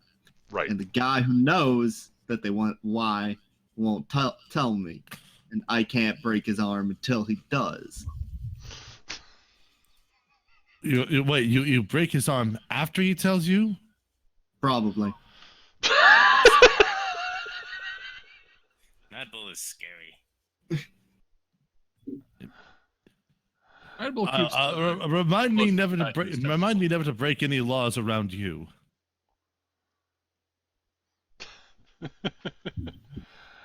All right. By the way, speaking of breaking laws, why you destroy my entire collection of bootleg Violence Jack in my master copy? Now I never make sales. Wait, what? It's my job. Jack, terrible show. I was doing Not my even job. what men look like when you cut them in half with the chainsaw. Oh, appreciator of the arts. Oh boy. All right. I do my job. I do my job well. All right. At Only. about this time, I need everybody to give me a perception check. Time for a man to walk in with a gun. Not as perceptive as I could be. Nope. I got a net bonus. Shaman wasn't exploding dice. Yeah. I rolled. You rolled I- average. Oh, you rolled I'm sorry. boxcars. Roll it again, Malice. Okay. All right. So yeah, Feng, you hear sort of a number of vehicles pulling up, coming to a stop outside. Nothing too unusual about that. Okay. Mao, you technically got effectively a critical success because you rolled. Actually, I think everybody except Scotty got that because everyone beat a 5. Yep. Oh wow, yeah. So you all hear the cars pulling up outside. Would you roll out a word? Okay, yeah. Feng, you beat a 10, so you do hear. It sounds like they sound like they're slightly. They don't sound like they're cars. They sound like maybe they're like slightly bigger than a normal car. Mao, you rolled boxcars and then succeeded. Therefore, you critically succeed. So you hear the following things are true about what you hear. One, you hear distinctly that it is 3 separate vans. It sounded like they were coming in pretty quickly and have screeched to a halt outside. And you hear doors opening in unison. Okay, This- add this- 2 these- to my thing. I forgot I had hair trigger neck hairs. Yeah. Technically, that's only for rolls I make. Oh, okay. I All right, then never mind. don't like this situation. I'm gonna flip the table in the direction that I heard the doors opening. Wouldn't that All be right. behind us? It could. It's a movie. I am on the opposite side of wherever. Fair enough. Sure. You flip the table onto Fong. I flipped the table. Is the important detail here. All right, yeah. Noodles go fly. Noodles and drinks go flying. Fong ends up under the table without an ounce of alcohol. I duck behind it and I pull out my tech. All right. As the table goes over, I'm going to say definitively that Ivan and Feng, you guys, I'm not going to make any rolls against you because you have hair trigger neck hairs and did not fail your perception rolls. Mao and Sorry, Mao and Ivan. Yeah, I was gonna say. I did great on the perception. I do not have that. No, you do not. And I'm also not going to roll for Scotty because he has Fortune 10. And is therefore incredibly lucky. I'm going to make rolls for 2 of you, for the other 2 though, because shit is hitting the fan, as it were. Well, you mean mainly bowls of heavy super hitting the fan. Fong is just drowning in all the ramen right now. Why did I order 10 bowls? All I right. was hungry. So I am now covered in soup. I'm basically combining a bunch of stuff into one roll. So this is for Feng, and this next one will be for Yuki. Okay. Feng is fine. Oh dear. All right, Yuki, you get winged. Okay, what does that do? Okay, so that hits by 4, and Oh, wait. I see Yeah, what you're the getting damage. shot. Yeah, you got shot. Oh. Damn it. You got hit by a chicken wing. I'm guessing the wound points I had before are gone now. You Nope. get hit by a chicken wing. Mouse They're like, not. Wait, Oh. wait, where the goddamn fuck was that? I wanted that. Yeah, technically speaking, wound points only heal up between sessions automatically. The medicine skill can alright. be used to treat wounds though and heal them. You can only heal someone once per. You can only heal someone basically once per scene, effectively. Once you can only heal someone once after a fight, basically. Since Yuki was actually at Fong's Feel place, free can I to do make. a Yep, retroactive absolutely, medicine? absolutely. Like I completely blanked on that. Yep, I forgot to mention it, so that's something I should have done. So where are we now? Oh, just All right, that's so still- okay, Yuki, you are healed for 12. So if you are at 12 or less, you are fully healed. Alright. And technically speaking, I should probably roll. There was probably actually no. Given what. Yeah. So Mao, did you swing by a doctor or anything like that? Nah. Yeah. All right. So you got all your wound points. Ivan, you treated yourself Right. effectively, but that's not going to remove the wound points. So. Right. Wait, All what right. was the damage with the weapon I hit? Or Uh, I was hit with? I'm looking that up right now. I believe it's 13 base. It Ivan, was only down 3 hit points anyway. you recognize the sound of that gun intimately. Those guns. Oh, that's an AK-47. It's a bunch of AKs. Yep. As bunch of gunfire comes roaring into the restaurant. Yep, 13. You see, Table they is not followed thick us. enough. To this very restaurant. Actually, it might not be that gun. Now that I'm thinking about it. Might be a 74, AK-74. Hang on a second.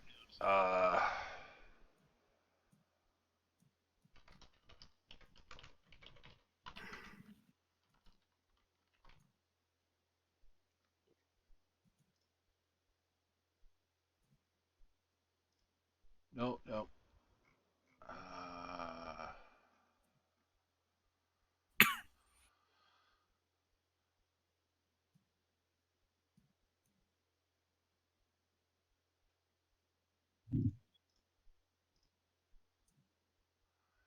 No, it's a Sterling actually, Eric.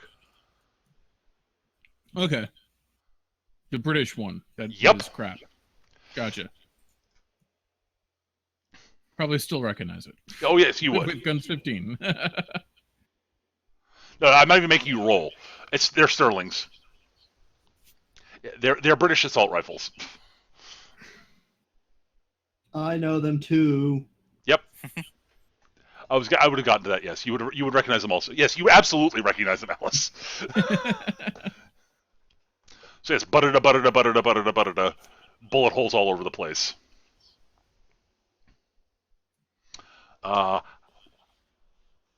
Okay, this is not going to be a normal fight scene for reasons that will become obvious fairly shortly. What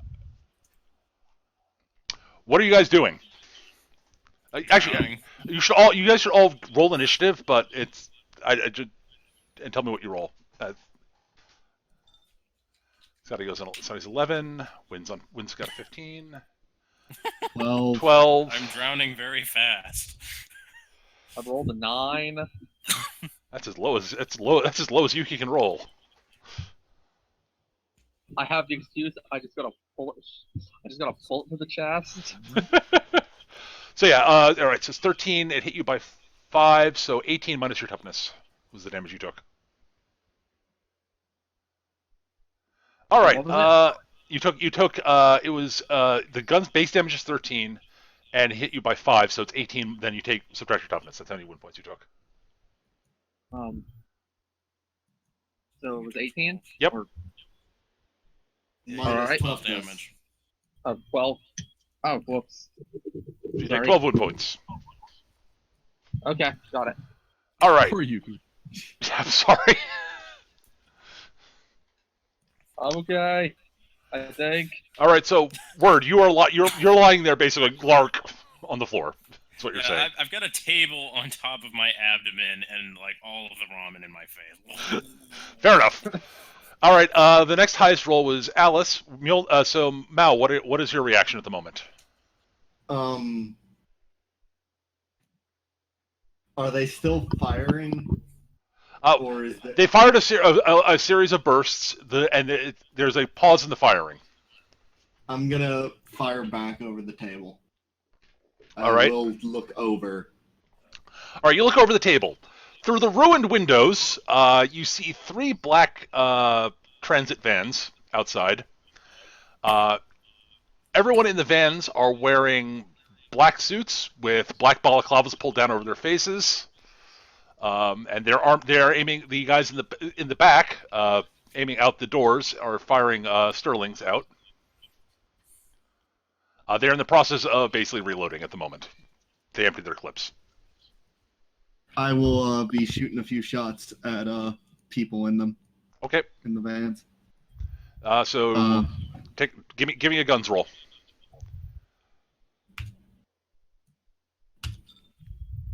All right, yeah, you peg a couple of guys with Sterlings.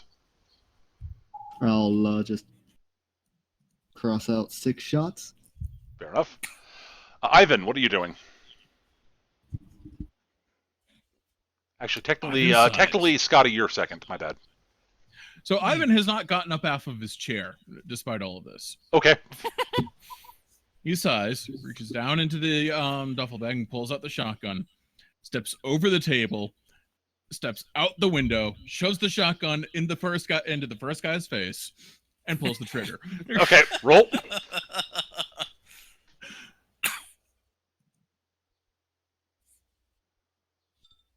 Yep, you plug the guy in the back. You plug one of the guys with the guns. I was eating noodles. They ruined your noodles. Time to ruin them. All right. Between the two of you guys, you have dealt with all the guys all the gunmen in the first van. Did they fall out of the van? Give me a fortune roll. I don't. Oh. Fortune 0. No, that's not what I mean. Your fortune 0. Roll. Make a closed roll. Actually, an open roll with your fortune stat as the bonus. Okay. A 1. All right. What do you want to have happened? I want to know that. I want the guy I shot to have fallen out of the van. He falls into the van.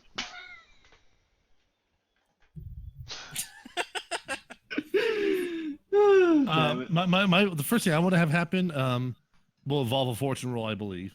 Okay. Why? I want the bowl of noodles that I was eating to not have splashed everywhere, but to instead land back in my hand. Sure, give me a fortune roll for that. It lands in your 8. hand. Wow, even the explosion still ends up with an 8. It's like I'm basically rushing to just slurp down the broth as fast as I can.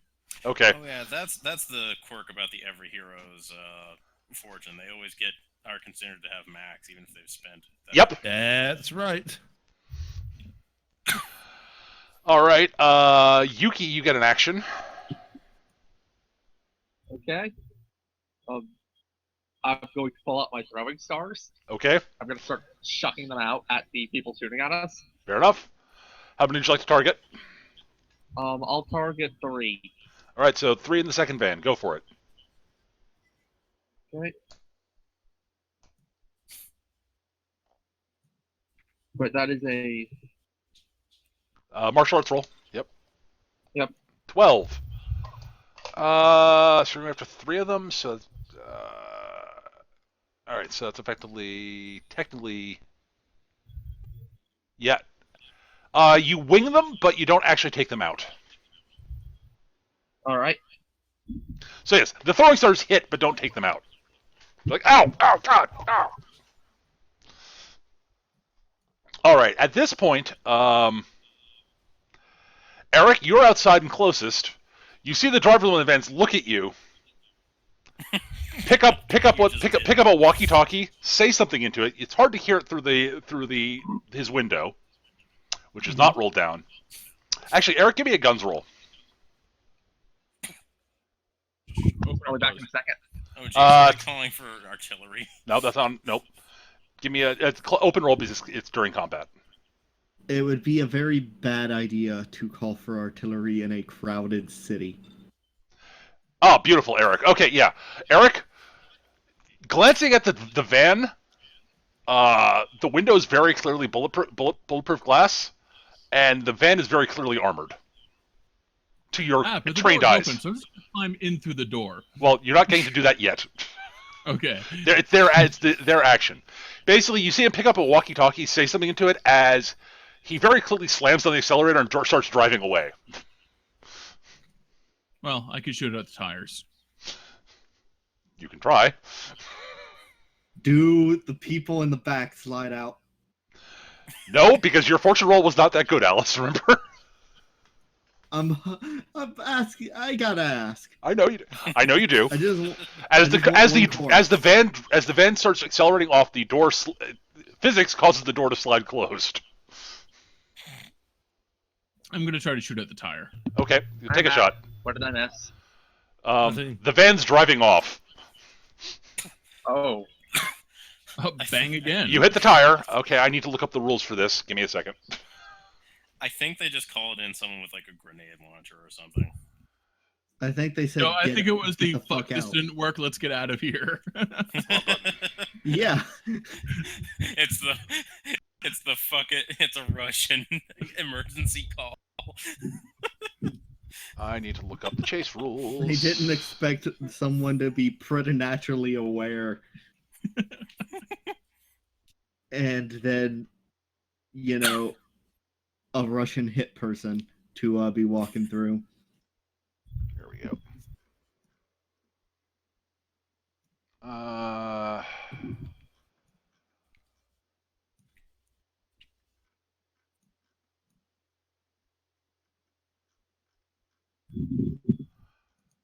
All right. Okay, you do hit the tire, and it does do damage. But I'm going to see if that actually will stop them.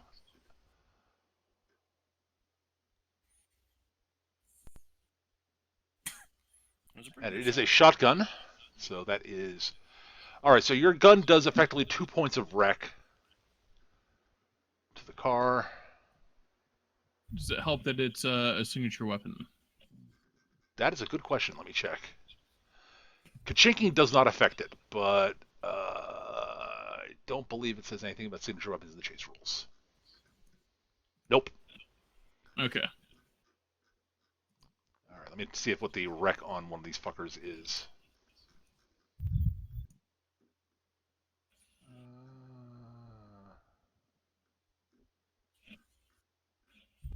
Don't tell me they don't have any vans in here. God damn it. Nope, they don't have any vans in here, so I'll have to basically find something close to it and go with it. Sure. An SUV is close enough. I was gonna say, do they have a derivable brick? Because I've driven my grandfather does have a van, and that's about the same. Yep, no, I'm going with the 94 SUV. Yeah, throw a brick in the air. That's about a drive. Oh, that's pretty much driving a van. This thing does not have a high pep stat, but it has a reasonable wreck stat. So yeah, and it is technically designed to stand up to firefights. So it's got resistant tires because duh. So yeah, you put a rounds into it. You're like, oh god damn it! It's those stupid freaking armored tire shit. And they go driving off. Exasperated curse in Russian. Yep. All three vans basically drive off. The guys in the back two things, they slam their things shut. And the other thing you note, Ivan, as they're driving off, no license plates. No, there wouldn't be. Well, they can't do that. That's illegal. I'm going to walk up to one of the employees. Well, there aren't many. There are a lot of people who are wounded in the shop, shall we say? Yeah, I'm gonna find the phone at the noodle shop. Yep. And call the police. All right. Miraculously, the phone is not broken. Yeah, I'm just going to walk up to it and be like, or look around and be like, call the cops through the number that I would know because I am a cop, and be like, hey, you're gonna kind of want to come here. This is dispatch. How can I? Name and badge number. Name and badge number. I'll give him that. I'm not making that. There's a sigh, and how can I help you, Detective O'Malley? I was just attacked in a restaurant. There's a lot of wounded. Might be you want to send people here. All right. She basically asks you for a description of the attackers and such, but you also hear her basically, saying, we're putting in we're requesting, backup and EMTs. Gonna want a lot of EMTs. And then I'll say goodbye, and then I'll go check on my car. Your car's fine. Good.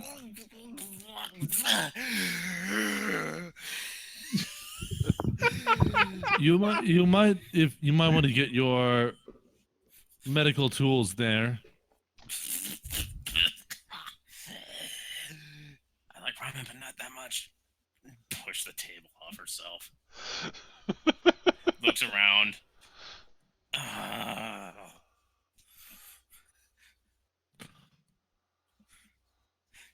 Because she kind of missed all of that. She couldn't hear any of the gunfire, so she just kind of like everything went dark and soupy, and then she was just like in another world. And now you're standing in the middle of a restaurant that's been shot up by people with assault rifles.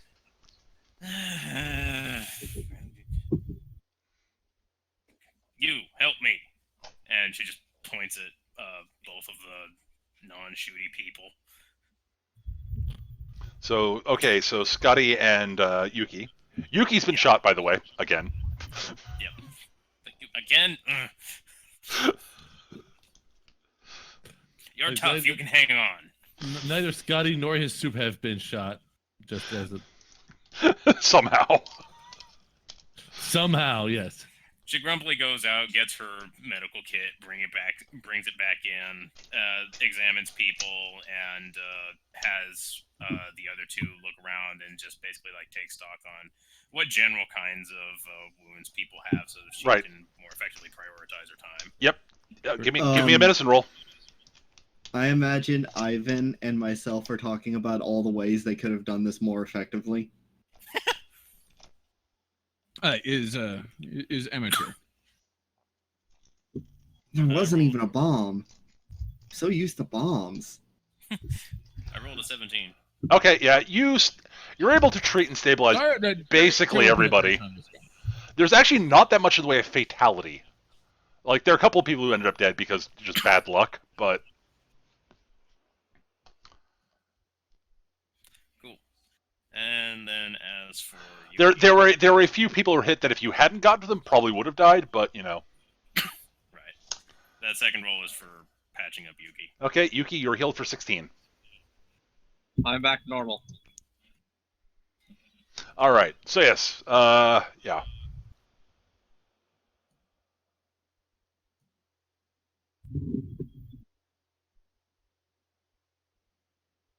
I will purposefully, if Garrow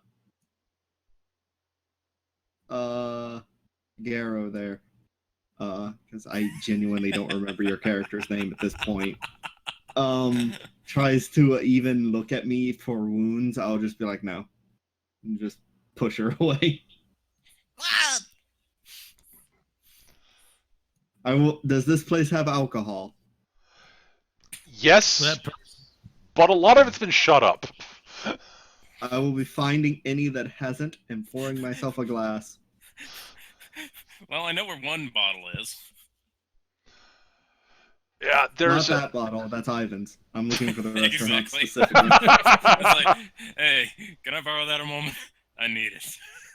No, I'm just gonna pour a stiff drink and yeah. There's okay. If you're looking for something stiff, yeah, they probably have a bottle of some cheap rot gut, but that's intact. And there's a bottle or two of semi decent quality plum wine. But that's about it. That's not like been blown to flinders. I will be drinking the rock gut. I figured. Yeah. It's not good stuff. Doesn't have to be. Nope. So yes. Uh, so what are you guys doing? All right. Uh, Gangland info again. Probably Short. sticking around here, keeping people in shape until EMTs arrive. I'll probably assisting with the helping people. Yes, give me your gangland roll. Gangland info roll. Ah, 5. I'm terrible at this. Nope, that's actually enough. Oh, okay. Yeah, that was not gang stuff. Those guys were way too fucking well equipped to be for especially for the locals. They wouldn't be using Sterlings. Well, no one worth their salt would use a Sterling. It's got terrible penetration. Ivan will go on about this for ages if anyone lets him. Point 2, they wouldn't be using Sterling. Well, also, they're just not. I mean, yeah. So, I mean, if you're going to use assault rifle and you're a member of gangs, you're trying to get your hands on them. The easiest ones to get their hands on are AK-47s because they're every fucking where.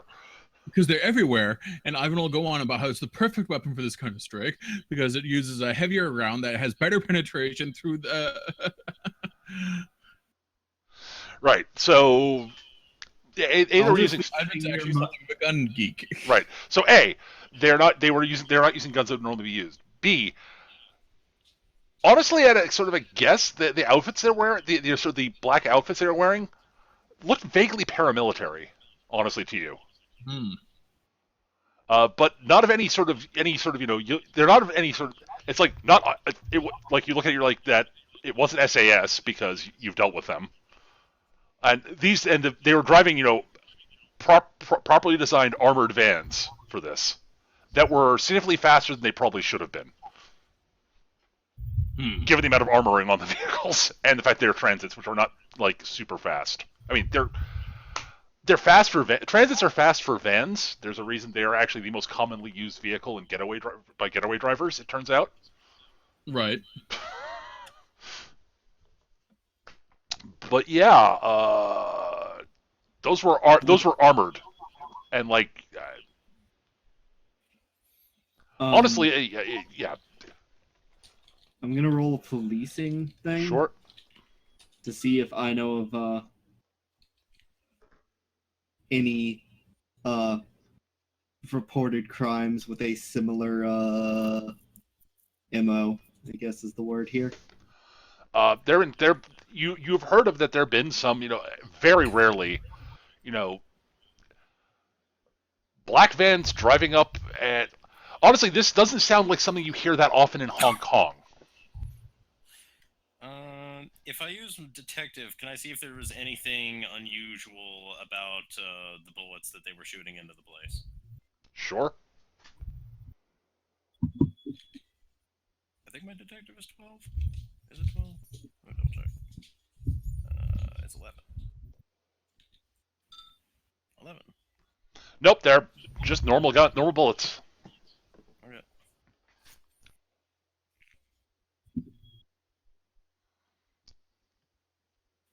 Not gangs. Too equipment too good. Those Sterlings? Why Sterlings?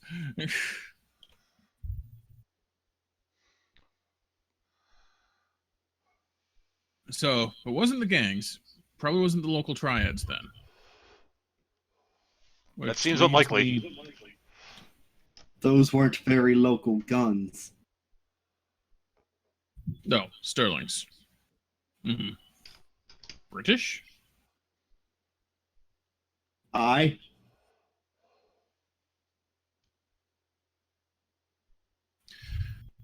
So, we now have local gang, monks, and black van men that want Hidden Temple. Maybe the van men working with the monks. Yet, no. You know what would be you know what I bet would be a safe place? Hmm? The Hidden Temple. That It's hidden. actually makes a lot of sense. It's hidden. If someone's following us, we'll notice. We can look. So, I think we should just get ready and go as soon as possible. So,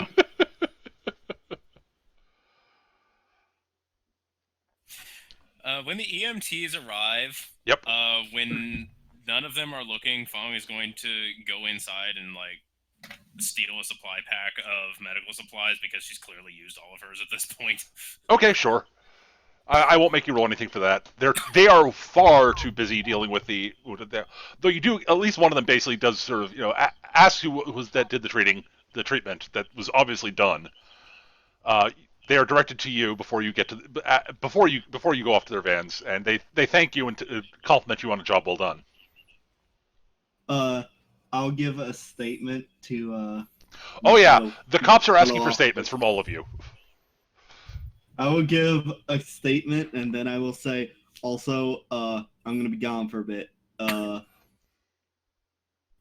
Someone do my paperwork for me about this. Ivan is not around when the cops arrive. Okay, that is fair.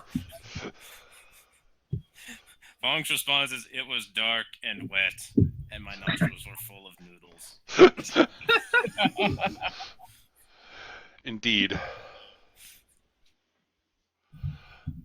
All right. And pretty much the only thing I can basically say is, I have no real clue why they attacked us. I just got shot. Yep. They're accepting this that you guys seem they are not questioning what that they're assuming that you guys were attacked and you guys are all just innocent bystanders. They have no clue why anyone would shoot up a fucking noodle bar. I will be leaving out the obvious details that should be left out for the record. I figured. Yeah, they're assuming it's basically just it was some gang. Actually, the current working theory you're hearing from the cops, honestly, is that it was probably a misprotection payment or something like that.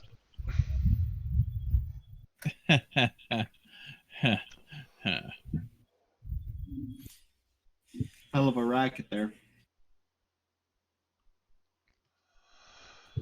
All right, and I think I want to wrap things up here because I want to do a little bit more prep before you guys head off to the temple. All right, cool. All right. Yes, And I I do Ivan agreed. Going to absolutely. the temple is the best plan. Yeah. Best plan for killing the bad men. I want to do some prep work. I want to have the appropriate baddies and such fully prepped for that. I will say that as Fong gets into her car, she ushers Yuki and Scotty into the car, and she's swearing about how she has to hang around with Mad Bull now for her own protection. Well, She's mad as hell.